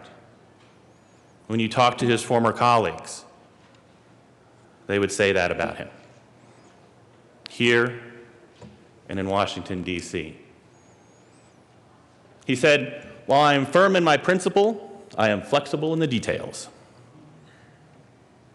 That was how he carried forward his public life. As we think about what we do in our lives, whether it's those of you serving in this wonderful, remarkable chamber of the people, or the people serving in the other chamber across the way, I forget its name, most people do. Remember this. It's not about you. None of this is about you. It's about the people that you represent. Bill Armstrong never forgot that. And today, he would not want this memorial to be about him.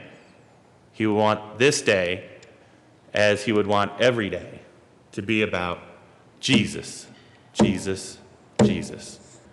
Thank you, Madam Speaker, and may God bless and welcome Bill Armstrong. Senator Ted Harvey.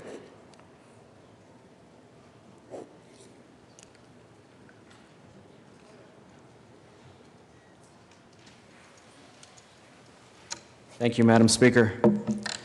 Members, good morning. It's been a while since I've been in this room. What an honor. I've known Bill Armstrong for many, many, many, many years. As you all have heard, he was a giant among men. He was a giant in the political world. He was a giant in the business world. Everything he touched turned to gold.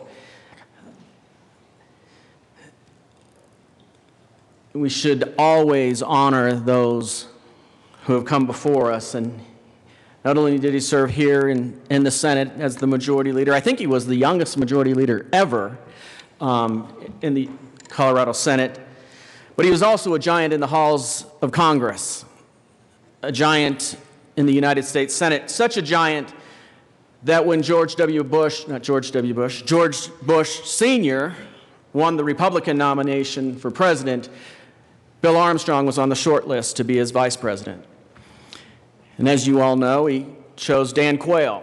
And I would argue that that one choice by George Bush is the reason why he did not win a second term. Because if he had Bill Armstrong as his vice president, he would have been one of the best presidents of all time. But that choice set him on a different direction. Many times over the years, people have said, Bill Armstrong, you should be president. And serious people said that. How awesome is that to think that one of ours could have been president of the United States? And when he became president of CCU, he said that everything that had transpired in his life prior to that time was to give him the ability to serve in his ultimate and final position, which was president of CCU. Bill Armstrong was a mentor and a godfather to many of us in the conservative movement. Bill Armstrong understood that God endowed each of us with influence so that we could empower others with influence. He endorsed hundreds and hundreds of conservative candidates at all levels of politics throughout Colorado and the United States. I was blessed to be one of those candidates. He signed endorsement letters for me. He signed fundraising letters for me. And when I went to him to get support for some of the candidates I was supporting, he would gladly do it. I will never forget when I ran to fill a vacancy in 2001 for a seat in this chamber. The vacancy committee was on a cold, snowy night down in Castle Rock, and I was in the middle of my speech to win the nomination, or to win the vacancy, and in the back of the room comes Senator Bill Armstrong and Ellen Armstrong. They had come, I'm not going to look that way, they had come down to Douglas County for my vacancy election. And in the middle of my speech, I stopped and I said, and I welcome Bill and Ellen Armstrong, who are here to support me. And everybody in the room stood up and turned around to see the Bill Armstrong walk into the room. That's all I needed. I won the election running away because Bill and Ellen Armstrong were in the room.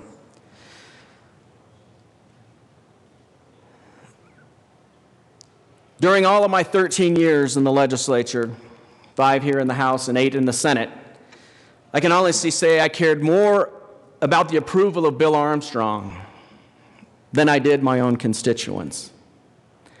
Because if I ever did anything that would bring discredit to Bill Armstrong, that would hurt me, and more than anything. Almost more than hurting Jesus Christ. Jesus, Jesus, Jesus.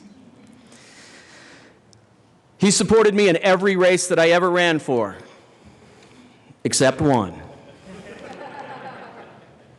I ran against his son, Will Armstrong, for Congress a few years ago, and I guess blood is thicker than water. But I can honestly say, during that election, Bill Armstrong was still my godfather. He was still my friend. And he came alongside me every step of the way. And nothing ever came between that.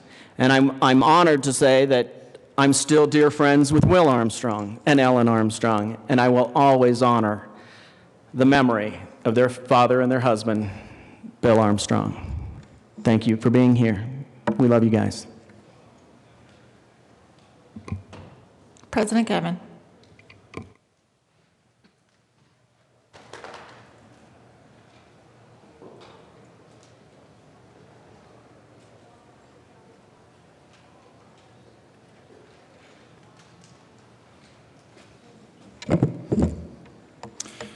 Thank you, Madam Speaker. I guess I have to say it, it was an honor serving with you. I didn't have to, but it really was. Honor to serve with you as well.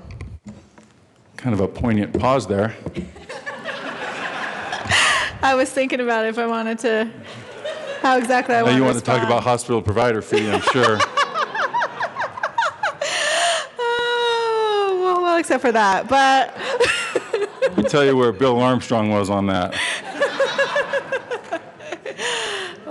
we'll tell you where we're going to be on it soon. You know, as you're sitting here and you hear just about everything and you wonder what you can add to the conversation about such a man, such a legacy, a man whose faith was resounding. and someone who has served in this body, both houses, this house and the good house. As soon as you remember that you're a senator, you realize you don't have to lend anything to the conversation. I heard that.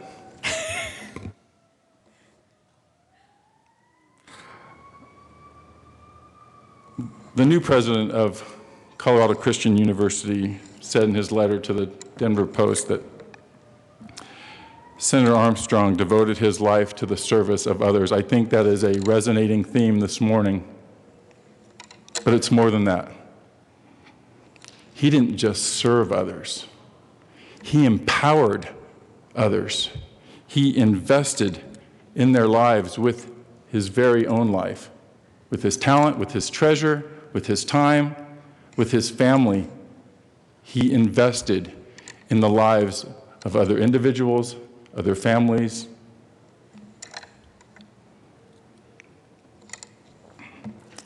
He shared all that he had, everything, every measure,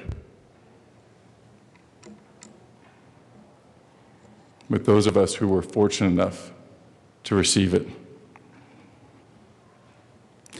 His commitment was extraordinary.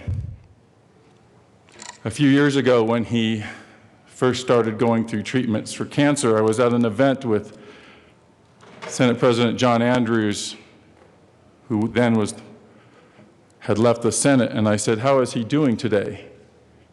And he said, "Well, he's been through a pretty serious surgery, but he has asked for his Bible in one hand and 2 cell phones in the other." He was working through the tubes and the machines and the nurses and the interruptions and the drugs and the recovery. He was working. He was working on things eternal, continuing to invest in the lives of others, literally while he was clinging to his own, because he understood the value of what he did and the limited time that he had to do it.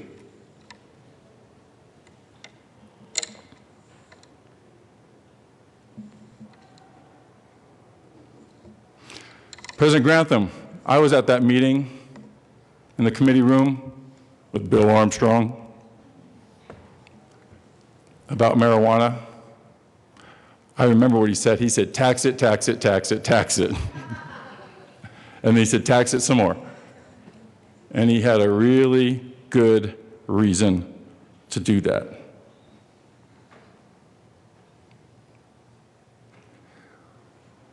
You've heard about folks that say they learned a lot from him, that got their start from him, that were encouraged by him. And what we learned from him was to do what was right, not what was politically expedient, and certainly not what was based on popularity. At his core, he couldn't do it if it wasn't right. Everything else was irrelevant. That's the manifestation of a man of faith.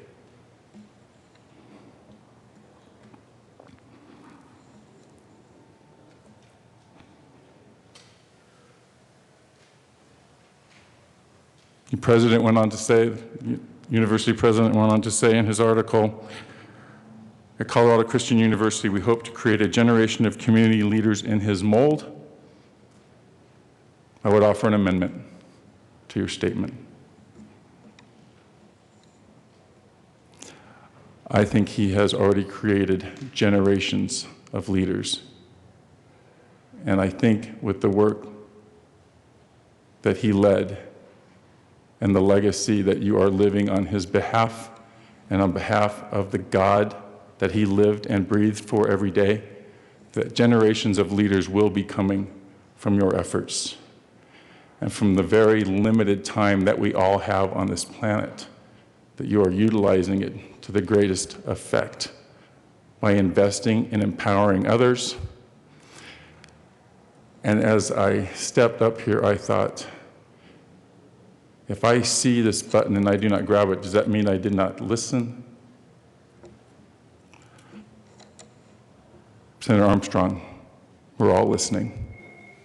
Jesus, Jesus, Jesus.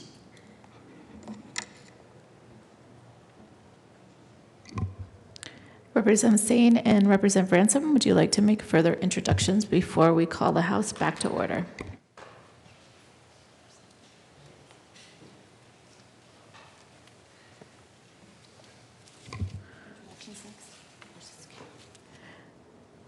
Who would like to speak first? We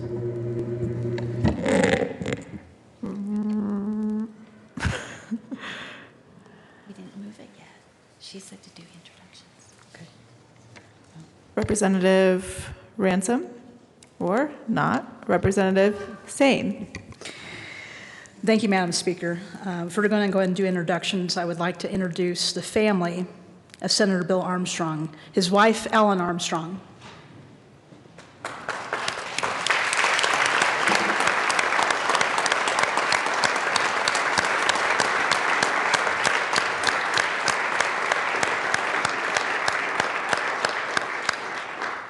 Thank you, Ellen, for being here today and sharing Bill with us and so many of us for future generations. I'd also like to introduce Senator Armstrong's children, Will and Christy Armstrong.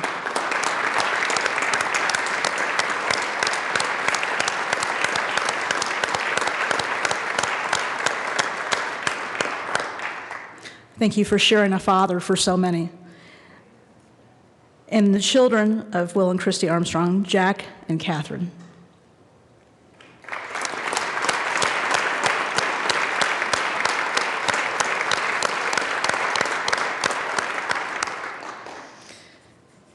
Next, daughter Annie Armstrong Norby.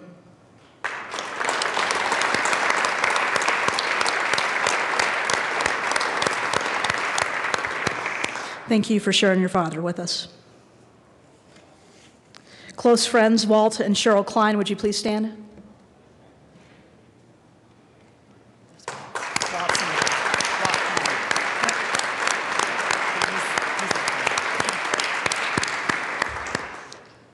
Former Party Chairman Dick Wadhams, would you please stand?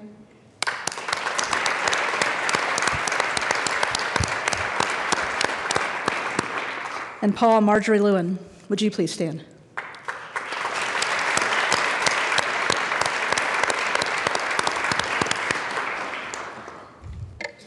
Representative Ransom. Thank you, Madam Speaker. I also have the huge pleasure of introducing someone that I've known for many, many years and absolutely loved. Former Senate President John Andrews has joined us this morning.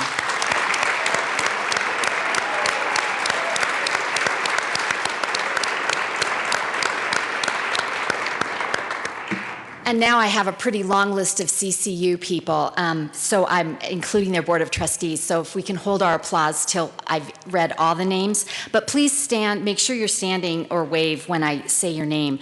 The current president of Colorado Christian University, Dr. Don Sweeting, is with us this morning.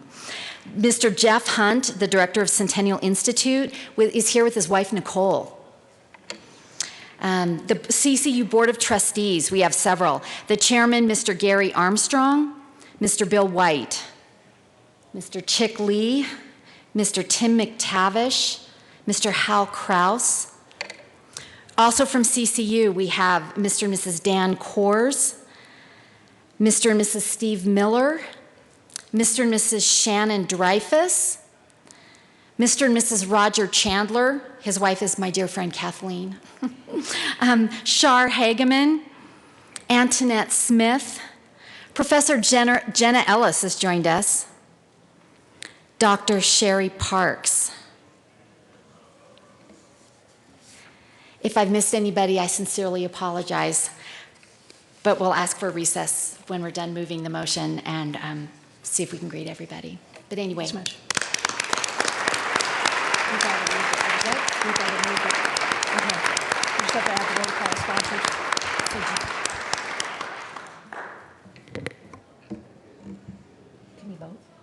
House will come back to order.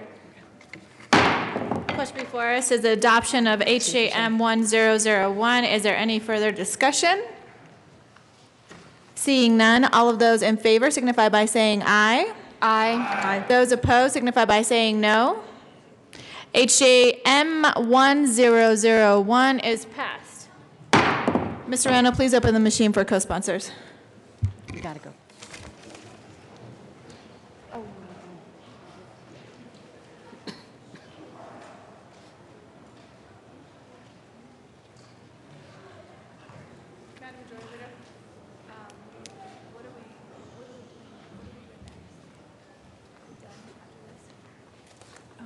We'll start on special orders. We'll start. Okay. So you're gonna be ready to make the motion next? Can we have 5 minutes to greet guests? Sure. Can we have five minutes to greet guests? It's up to you. Please close the machine. Madam Majority Leader Becker.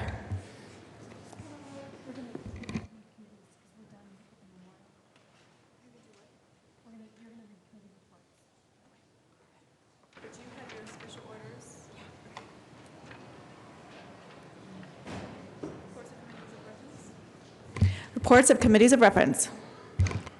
Committee on Appropriations, after consideration on the merits, the committee recommends the following bills be referred to the Committee of the Whole with favorable recommendation. House Bill 1043, House Bill 1208, House Bill 1281. House Bill 1043 be referred to the Committee of the Whole with favorable recommendation. House Bill 1208 be referred to the Committee of the Whole with favorable recommendation. House Bill 1281 be postponed indefinitely. House Bill 1324 be referred to the Committee of the Whole with favorable recommendation. House Bill 1343 be referred to the Committee of the Whole with favorable recommendation. House Bill 1345 be referred to the Committee of the Whole with favorable recommendation. House Bill 1346 be referred to the Committee of the Whole with favorable recommendation. House Bill 1361 be referred to the Committee of the Whole with favorable recommendation. Senate Bill 91 be referred to the Committee of the Whole with favorable recommendation. Senate Bill 121 be referred to the Committee of the Whole with favorable recommendation. Senate Bill 243 be referred to the Committee of the Whole with favorable recommendation. After consideration of the merits, the committee recommends the following bills be amended as follows, and as so amended be referred to the Committee of the Whole with favorable recommendation.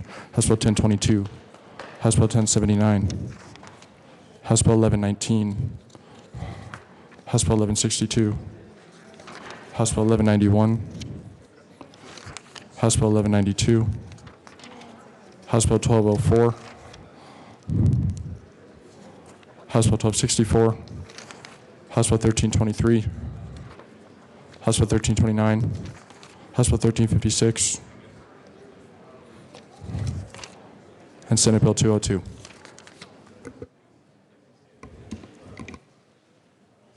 Are you ready? Okay. Madam Majority Leader Becker. Thank you, Madam Speaker. I move the following bills be added to the top of the special orders calendar today. House Bills 1043, 1079, 1119, 1162, 1191, 1192, 1204, 1208, 1264, 1323, 1324, 1329, 1022, 1343, 1345, 1346, 1356, 1361, 1362, 1311. Senate Bill 91, Senate Bill 121, Senate Bill 202, Senate Bill 243. House Bills 1322, 1338, and 1312.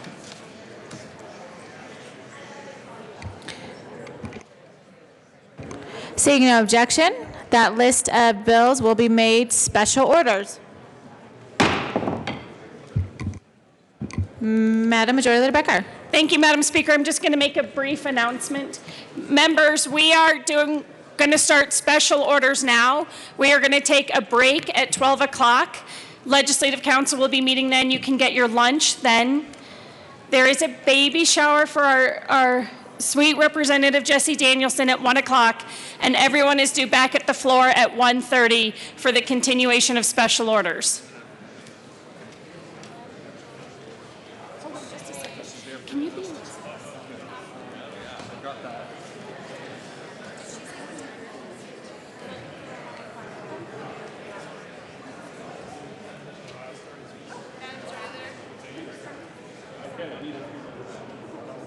But you just want to do, Mike Weissman's going to be in the chair. But Mike, you just need to make the motion and then you got to say I just said to I did not. But Marilyn said it's 13. It just says everybody will make it back around ditch.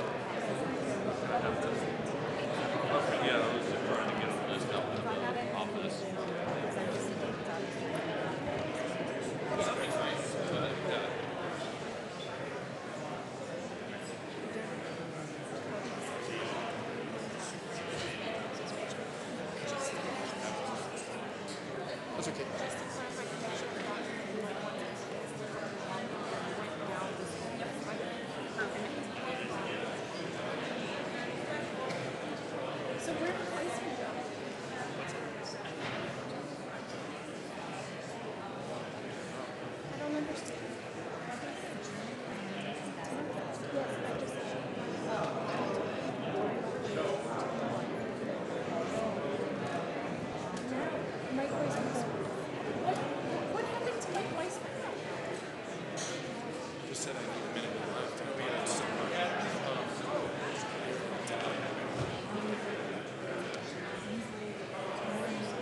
Representative Hamner.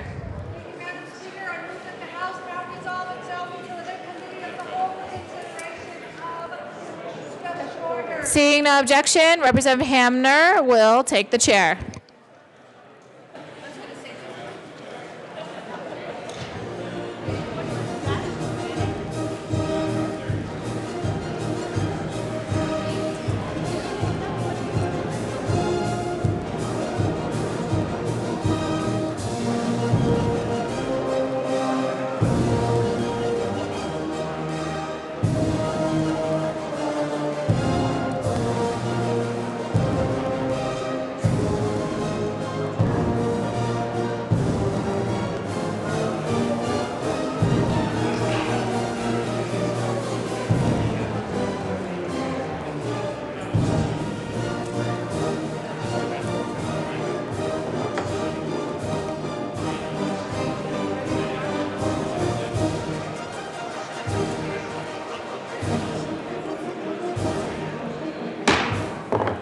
The committee will come to order.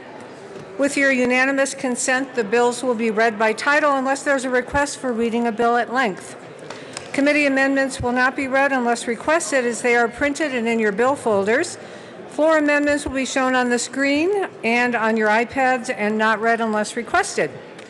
Bills will be laid over upon motion of the majority leader, and the court rule is relaxed. Mr. Randall, please read the title of House Bill 1043.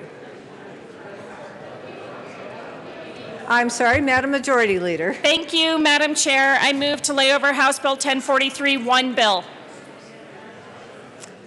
Seeing no objection, House Bill 1043 will be laid over one bill. Mr. Randall, please read the title of House Bill 1079.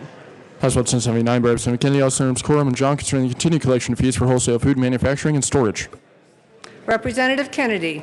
Thank you, Madam Chair. I move House Bill 1079 and the committee reports from both Finance and Appropriations. Thank you. To the Appropriations Committee report. Thank you, Madam Chair. This morning in Appropriations, we actually passed a substantive amendment reducing some of the fees and reducing the total cash fund revenue increase under this bill, as well as adding an appropriations clause. I ask for an aye vote. Is there further discussion on the Appropriations Committee report? Seeing none, the motion before us is the adoption of the Appropriations Committee report. All those in favor say aye. Aye. All those opposed say no. The ayes have it. The Appropriations Committee report is adopted. Representative Kennedy to the Finance Committee report. Thank you, Madam Chair. In the Finance Committee several months ago, we also made some changes to the fee structure to try to make the program work more fairly, and those were further modified when we got to appropriations, but I ask for an aye vote on the Finance Committee report. Seeing no further discussion, the motion before us is the adoption of the Finance Committee report. All those in favor say aye. Aye. All those opposed, no. The ayes have it. The Finance Committee report is adopted. To the bill, Representative Kennedy. Thank you, Madam Chair. House Bill 1079 is simply continuing an existing program in the Department of Public Health and Environment that has to do with monitoring food safety from wholesale food manufacturing and storage facilities, making sure we're keeping our food safe, and trying to make sure that we have a fee structure that accurately represents the services these companies are receiving from the department. I ask for an aye vote. Is there further discussion on House Bill 1079? Seeing none, the question before us is the adoption of House Bill 1079. All those in favor say aye. Aye. All those opposed, no. The ayes have it. House Bill 1079 is passed. Mr. Randall, please read the title of House Bill 1043. House Bill 1043 by Representatives Navarro and Gray, House Senators Priol and Williams, concerning extension of the scheduled repeal date for Uniform Commercial Code filing fees to provide function for the Colorado Fraud Investigators Unit. Representative Navarro. Thank you, Madam Chair. I move House Bill 1043. Is there, to the bill, please, Representative Navarro. Thank you, Madam Chair and members. This is in regards to our continuation for, I just pulled the, our Uniform Commercial Code filing fees to provide for the Colorado Fraud Investigators Unit. Thank you. Representative Gray. Thank you, Madam Chair. This is a great program, folks. We had great testimony from the Colorado Bureau of Investigation talking about how they use these funds to fund employees who are investigating fraud and preventing fraud all throughout the state of Colorado. It's a great program. They're great folks who work in that unit, and we would ask you for an aye vote. Thank you. Is there further discussion on House Bill 1043? Seeing none, the question before us is the adoption of House Bill 1043. All those in favor say aye. Aye. All those opposed, no. The ayes have it. House Bill 1043 is passed. Mr. Randall, please read the title of House Bill 1119. House Bill 1119 by Representative Kraft Tharp, House Senators John and Tate, concerning the payment of workers' compensation benefits to injured employees of uninsured employers. Thank you. Representative Kraft Tharp. Thank you, Madam Chair. I'm pleased to bring you House Bill and move. I'm pleased to bring and I move House Bill 171119, the Business Affairs and Labor Committee report and the Appropriations Committee report. To the Appropriations Committee report. Thank you. So the Appropriations Committee did two things. One is they made an appropriations. The second is they accepted an amendment to be able to push out the general fund for use in the workers' comp fund for 1 year. I ask for your support on the Appropriations Committee report. The question before us is the adoption of the Appropriations Committee report. All those in favor, please say aye. Aye. All those opposed, no. The ayes have it. The Appropriations Committee report is adopted. To the Business Affairs and Labor report, please, Representative Kraft Tharp. Thank you. So this bill has gone through extensive stakeholding, and in response to some of the concerns from some of the stakeholders, the Business Committee adopted some changes to this program. One is they authorize that the state auditor shall conduct or cause to be conducted a performance audit of this program. The other things that they did is that rather than the board and the fund being part of the department, that they authorized the department to be able to contract with an outside entity to respond to some of the concerns we heard about growing government. That's really the two big things that I remember that we did. I ask for your support for the Business Affairs and Labor Committee report. Seeing no further discussion, the question before us is the passage of the Business Affairs and Labor report. All those in favor say aye. Aye. All those opposed, no. The ayes have it. The Business Affairs Labor Committee report is passed. We are now to the bill. Representative Kraft Tharp. Thank you. I'm so very pleased to bring you this bill. You may have seen in the paper on the news last summer about small businesses that were being fined $450,000, $700,000 by the Department of Labor because they were in violation of not having workers' comp. And sometimes that happens through a mistake, through an error, through a misunderstanding. But there was a mandatory law passed in 2005 that said that the agency does not have discretion. That in fact, there's a mandatory fine of between $250 and $700 a day. So this bill does two things to be able to solve that. The first is it provides agency discretion to be able to look at the circumstances in which a business may not have active workers' comp. Is that through an error? Is that through a misunderstanding? And to be able to adjust that fine accordingly. But the second piece of this is what happens to those workers who work for somebody who does not have workers' comp. So what this bill does is it takes the fines from the people who do not have workers' comp, uses those fines as well as some other cash funds, puts that into a fund to be able to provide assistance to those workers. So this is a win-win, being able to help save our small businesses and provide discretion, be able to help our workers. So I ask for your support. Is there further discussion? There is. Representative Singer. Thank you, Madam Chair, and thank you, Representative Kraft-Tharp.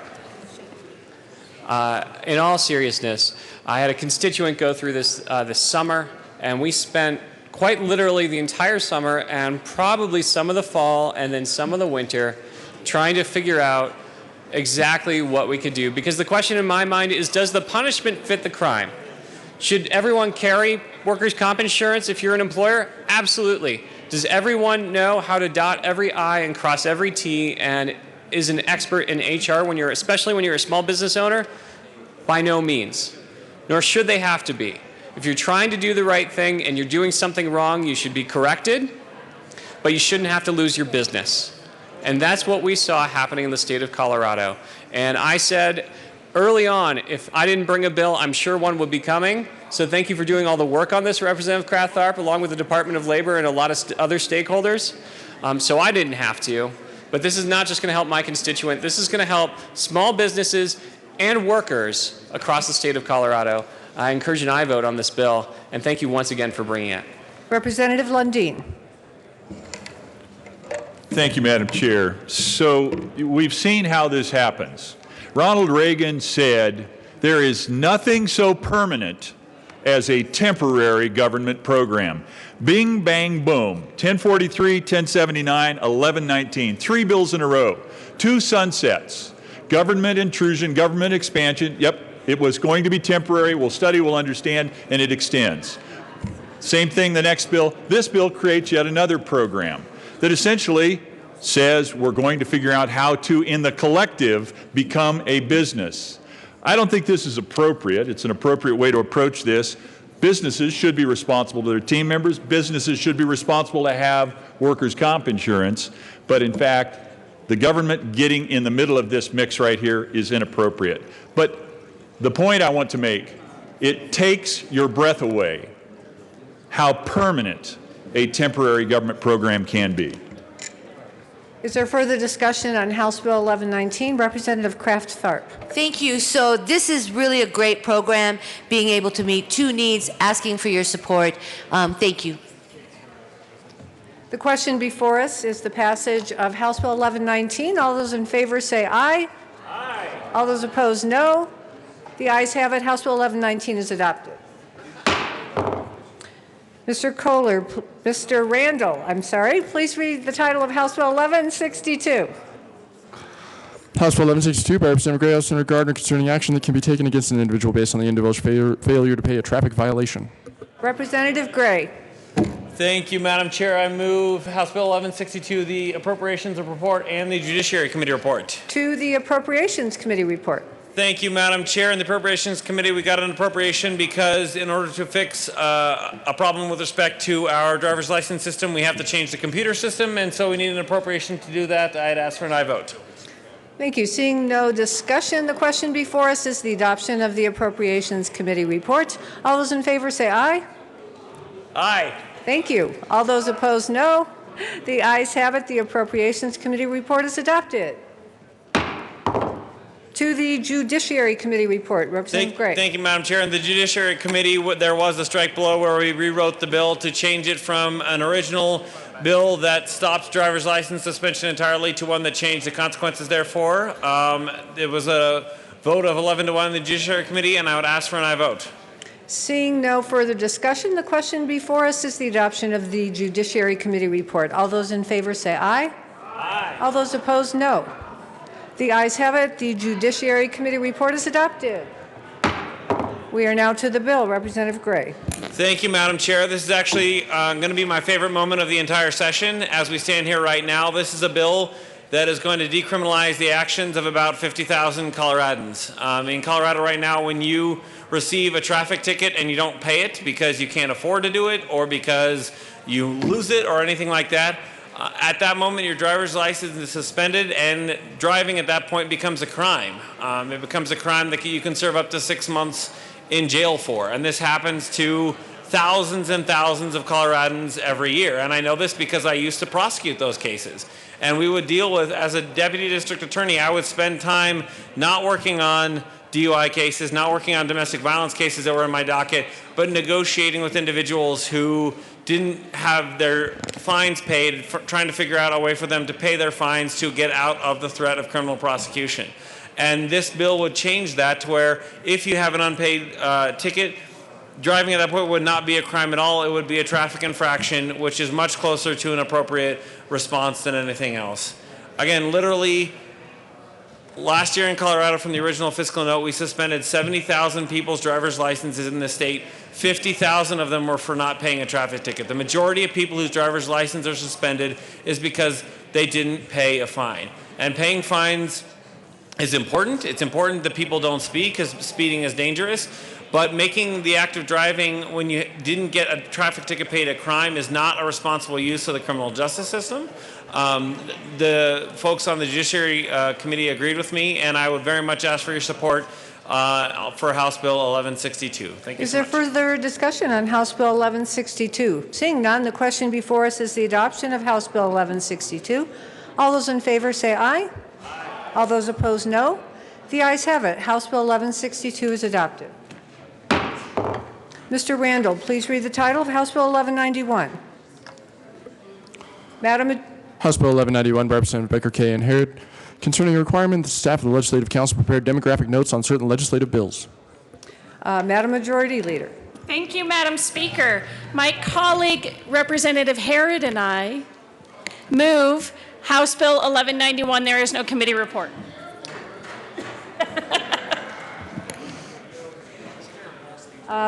Madam Majority Leader, I show an Appropriations Committee report. Madam Majority Leader. I'm sorry, and we move the Appropriations Committee report. Aha, that sounds better. To the Appropriations Committee report. Thank you, Madam Chair. In the Appropriations Committee, they added an appropriation. I ask for an aye vote. Is there further discussion on the Appropriations Committee report? Seeing none, the question before us is the adoption of the Appropriations Committee report. All those in favor say aye. Aye. All those opposed, no. The ayes have it. The Appropriations Committee report is adopted. To the bill, Madam Representative Harrod. Thank you, Madam Chair. Members, I ask for your support of House Bill 1191. This bill adds a demographic note similar to a fiscal note to a limited number of bills selected by leadership, both in the majority and minority parties. This is really important, members, so that we can have unbiased, nonpartisan information on some of our biggest bills that impact maybe our rural communities disproportionately and some of our communities of color. And I ask for an aye vote. Madam Majority Leader. Thank you, Madam Chair. I think this is a great bill. It helps the state analyze impacts of legislation on different demographics, including race, age, gender, geography, disability status, and income. Fiscal notes really help us evaluate the impact of policy on our state budget. Demographic notes takes us to the next step and helps us understand the policy on different populations. And I think it helps bring transparency and accountability into the process, and I ask for an aye vote. Representative Thurlow. Thank you, Madam Chair. Thank you, members. This is a bill that you should really pay attention to. 1191 is, I think, a really bad bill. You know how accurate our fiscal note process is and how we have so many subjective issues in the fiscal note of whether they're going to do this or going to do that, and what's going to happen 2 or 3 years down the road, and can we do dynamic modeling and things like that in the fiscal note. I suggest that that process is a little bit suspect, but this process is to have our staff somehow go out and create a demographic note. And man, what a way to start furthering the agenda of different people to figure out a demographic note on some bills and have our staff somehow go out and arbitrarily understand the demographic implications of the policy positions we take. It's nothing but a way to support the policy position that we want to take, and we shouldn't throw that burden onto our staff at a fiscal note, by the way, of roughly $100,000 a year. This is a bad bill. We should vote no. Seeing no further, Representative Milton. Thank you, Madam Chair. And members, I urge an aye vote on 1191. I believe that having this information will help us make sure that any bill that's, or certain bills, particular bills that are brought before the legislature, don't have an unintended consequence against certain demographics, against a very diverse state in many different areas. This is a good bill that helps bring more transparency, bring more eyes onto legislation, and it's done by our nonpartisan staff. So the allegation or the notion that this is to further some agenda is in my opinion, a farce. This is done by our nonpartisan staff, which does our current fiscal notes. I urge an aye vote. Is there further discussion on House Bill 1191? Representative Gray. Thank you, Madam Chair. I stand in support of this bill primarily because if we don't know how our bills are going to affect people from different demographics, it doesn't mean that it's not going to happen. The truth is we act here based on the information that we have, and that information is imperfect. And whether or not these notes are going to be perfect, no, they're almost certainly not going to. But right now we have no information whatsoever, so we're going to act in ways that disproportionately affect one group or another group, and we're just not going to know about it. We act very quickly in this chamber. We act very quickly in this General Assembly. And getting more information and letting each member use that information to do what they will is a good idea. It's not a bad idea because the way we act in this chamber does affect different groups of people differently. We should acknowledge that, we should recognize that, and we should act accordingly. I strongly support this bill. Representative Leonard.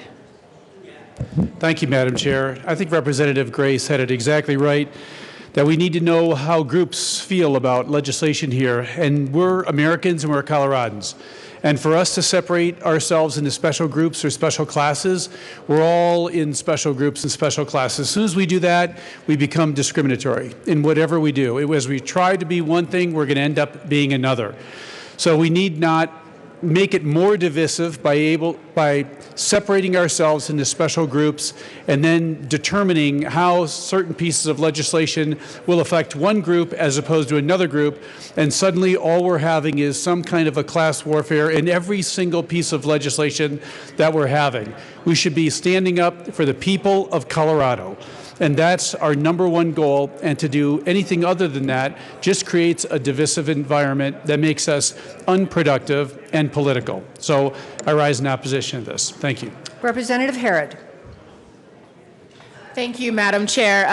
Members, I will remind folks that there are disproportionate impacts of our bills on certain communities, be it the disproportionate impact of the criminal justice system on Black and brown people, be it the disproportionate impact of some of our broadband legislation in rural communities. We have disproportionate impacts on our communities, whether it's senior communities, communities of color, women, rural communities. There are disproportionate impacts. And it is incumbent on us, members, not to just take opinions, but to actually get the information that we need to make informed decisions.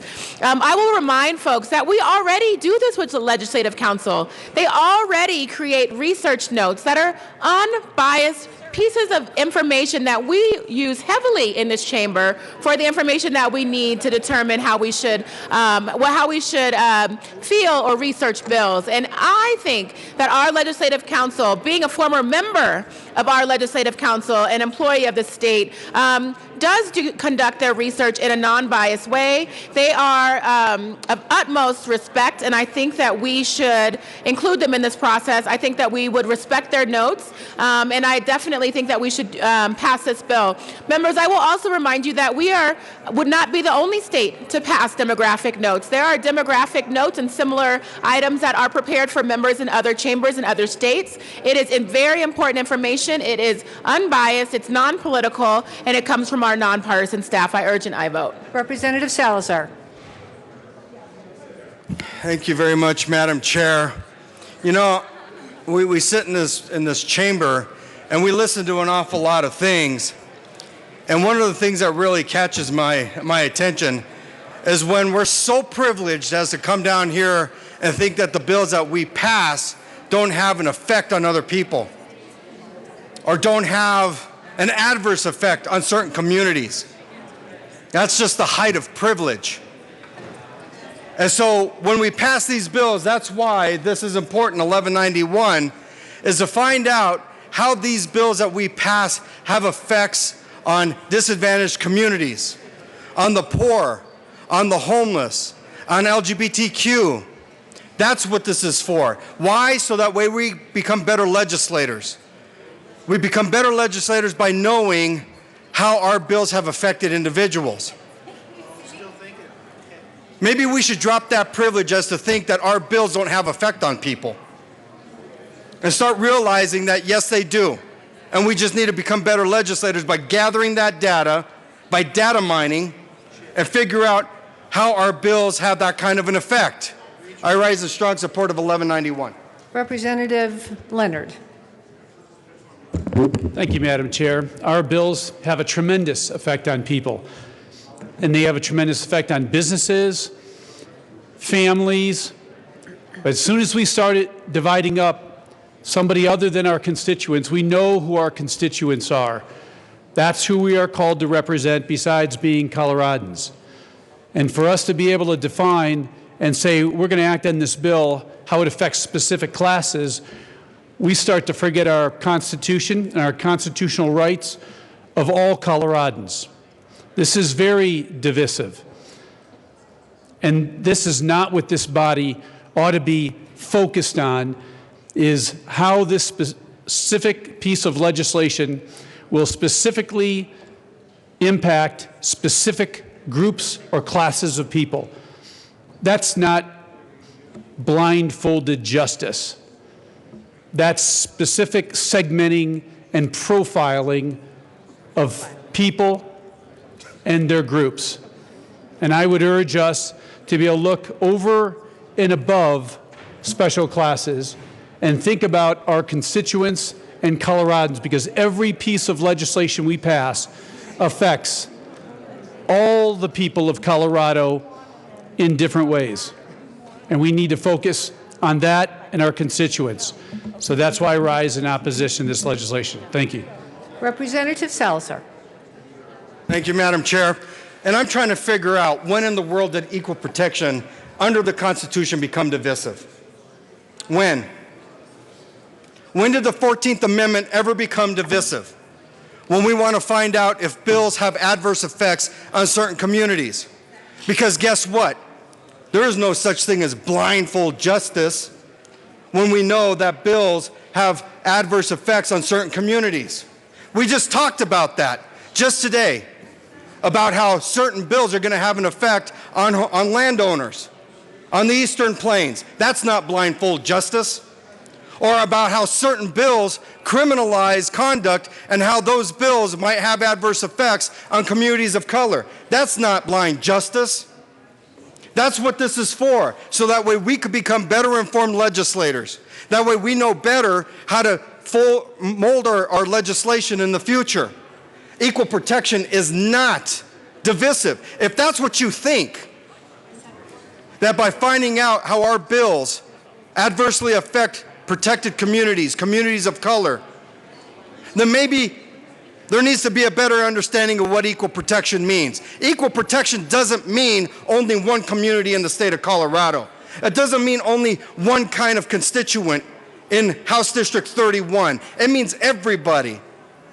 It means how are we folding and molding our legislation to protect everybody, and what kind of adverse effect is there? Equal protection has never been divisive. It's only divisive in the minds of those who really don't honor equal protection. I'm going to tweet that out. Thank you. Representative Leonard. Thank you, Madam Chair. When we evaluate bills according to the Constitution, it's never divisive. What becomes divisive is when we ask the staff to evaluate specific legislation according to special classes. That's what's divisive. Because if we have what's in the best interest of Coloradans, our constituents, and what's legal under the rule of law, as the Constitution says, we have our criteria that we can look at our constituents and be able to do it. But when we're going to pull out a demographic note, like a fiscal note, and start going down and looking at class after class after class, that's divisive. And that is not the way we should be evaluating legislation. We have our own groups, our own constituents, we have families, we have everything that we deal with on our criteria level. But for us to ask staff to say, talk to me about all the statuses that we think are important, we break down a huge group and now we have 50 different folks fighting against different interests. We already do that today. That's how we already evaluate it. We know that there are already folks in here, no matter what background you come from, what your experiences are, we bring in that criteria into this room, into this body. That's a homogeneous and diverse enough criteria for us. But to then direct our staff to be able to further divide every different criteria is in itself as divisive as it can be. Doesn't follow the Constitution or justice. That's why I rise in opposition. Thank you. Madam Majority Leader. Thank you, Madam Chair. Thank you, Representative Leonard, for engaging in the debate. But first of all, the Constitution, the case law for hundreds of years, recognizes different classes of people. It's in the jurisprudence of the 14th Amendment, Equal Protection, Fifth Amendment. We absolutely, because of history, because of who we are as a country, the Supreme Court has absolutely recognized you have to divide people into groups and protect certain classes because they need that protection. That is constitutional law. And to say that you just look at all people and you don't look at how any particular community is impacted by anything, because that would be divisive, just ignores everything we are called upon to do here at the legislature every year. We have rural Colorado saying, hey, we don't have as much of a tax base here. We don't have as much money to raise roads. We have a harder time attracting teachers. You have people in low-income communities all around Denver saying, here is how our circumstances, because of where we live or the jobs that are nearby or the public transportation that is nearby, we are particularly affected. Another class of people might be former inmates who are released from prison and need to figure out what their next step in life is. That's a particular class of people who have particular challenges. And we need to be able to respond. I think that's what we are called upon to do as legislators. That's why we run, because we want to help people. So I respectfully disagree. I think this bill only helps us serve the broader needs of the entire state. Representative Humphrey. Thank you, Madam Chair. And so I can still say good morning. I rise in opposition to the bill, and you know, I certainly agree that different groups are impacted in different ways, but we have so many organizations that are camped out right here around the Capitol, whether, you know, Bell Policy Center or Independence Institute or Calor or, you know, whoever, you name they're coming in all the time to testify on these issues. And I think that what we'd be doing is putting our nonpartisan staff in a bind and politicizing what they do here. I just don't think that this is a good idea to place this responsibility upon them, and so I have to rise in opposition to the bill. Thank you. Representative Melton. Thank you, Madam Chair. And members, first let me say that we already do this to an extent.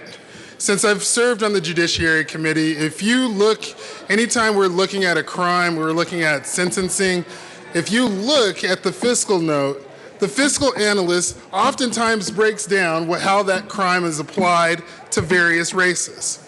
So we're already starting to do that in our fiscal notes. This is nothing new. This is something that our nonpartisan staff will not have a problem doing. I don't believe that it's onerous or that it creates a much greater workload, an impossible workload for our nonpartisan staff. That is just my technical response. Now let me go to some of the comments that were said about how we should have blinders on or blind justice, and how, I guess in some ways, protected classes should not matter. I don't know about you, but I take the title representative to heart. And yes, I agree that we should represent our constituents, but I guarantee that no two constituents in my district are the same or face the same challenges. So to think that we should ignore class, we should ignore the differences that they face, absolutely is a disservice as a representative to speaking for your constituents or speaking for my constituents. I can't say without a doubt I know what it's like to be a Hispanic or Latino person that lives in my district, or I know what it's like to be an LGBT person that lives in my district, or I know what it's like to be a woman that lives in my district, or I know what it's like to be a middle-class white man that lives in my district. I don't know from my own personal experience. I have to speak to those members in my community. I have to get information and draw information to be able to represent them. And having these demographic notes will help me further do that job, will help me further represent all of my constituents, not just the constituents that I can relate with. That's what we're talking about.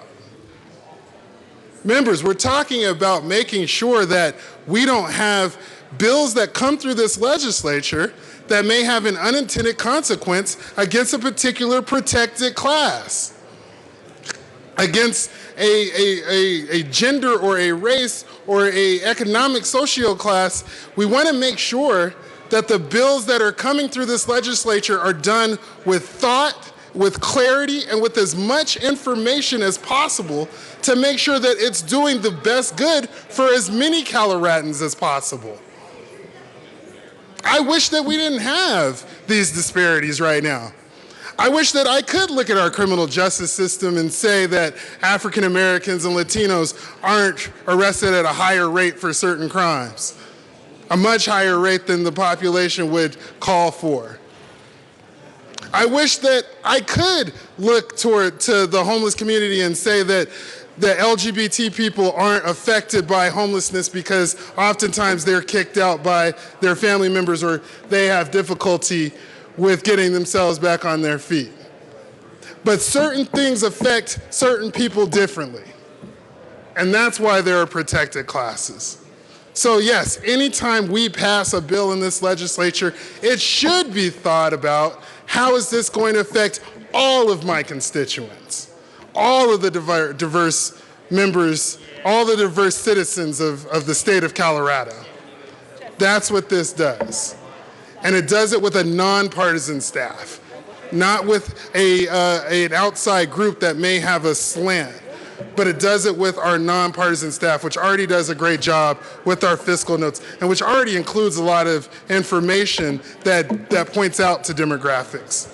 So members, I ask for an aye vote because this is the right thing to do if you want to truly call yourself a representative in this body. Representative Williams.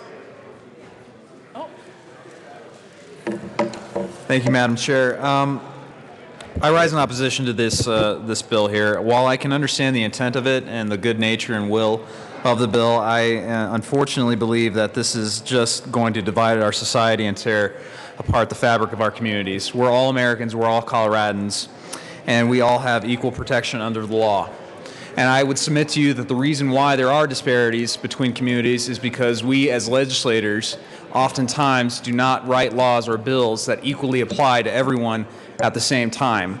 Instead, what we do is we have special interests, we have lobbyists, and we have other organizations who have another agenda to benefit themselves.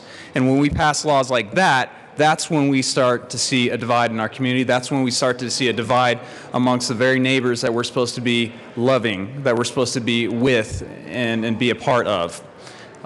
Members, we don't need this bill. What we need to do is we need to start writing bills that will apply equally to everyone as the founders intended, as what is intended and spoken about in the Constitution. So members, don't vote for this, and I would equally say don't vote for bills that would not apply to everyone equally. That is the problem. Thank you. Representative Herod.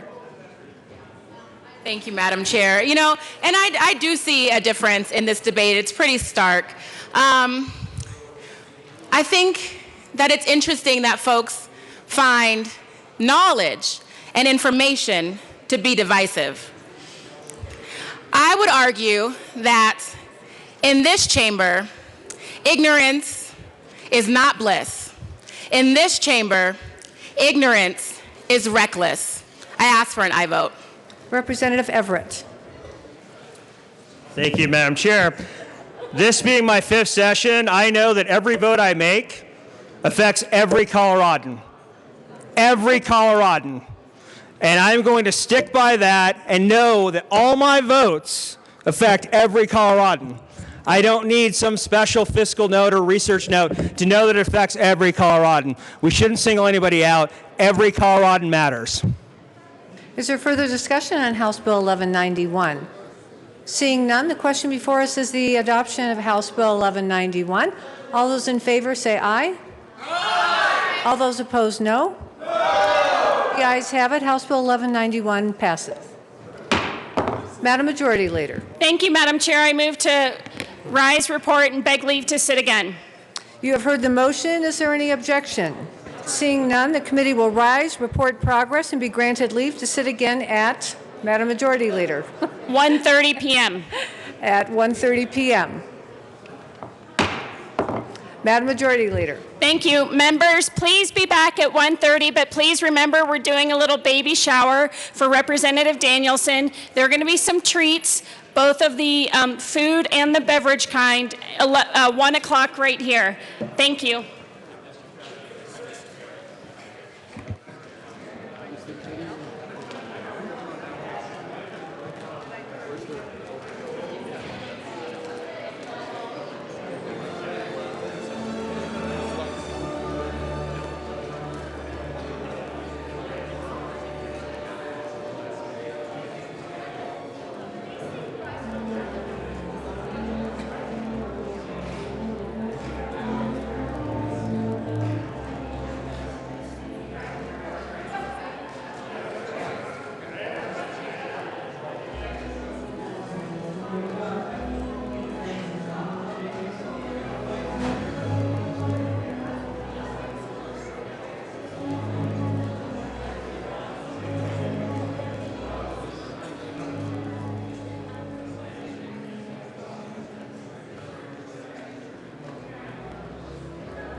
Madam Speaker, your committee of the whole reports as follows. It has risen reports progress and begs leave to sit again at 1:30 p.m. today, April 28th, 2017. All right, the committee will sit again at 1:30 p.m.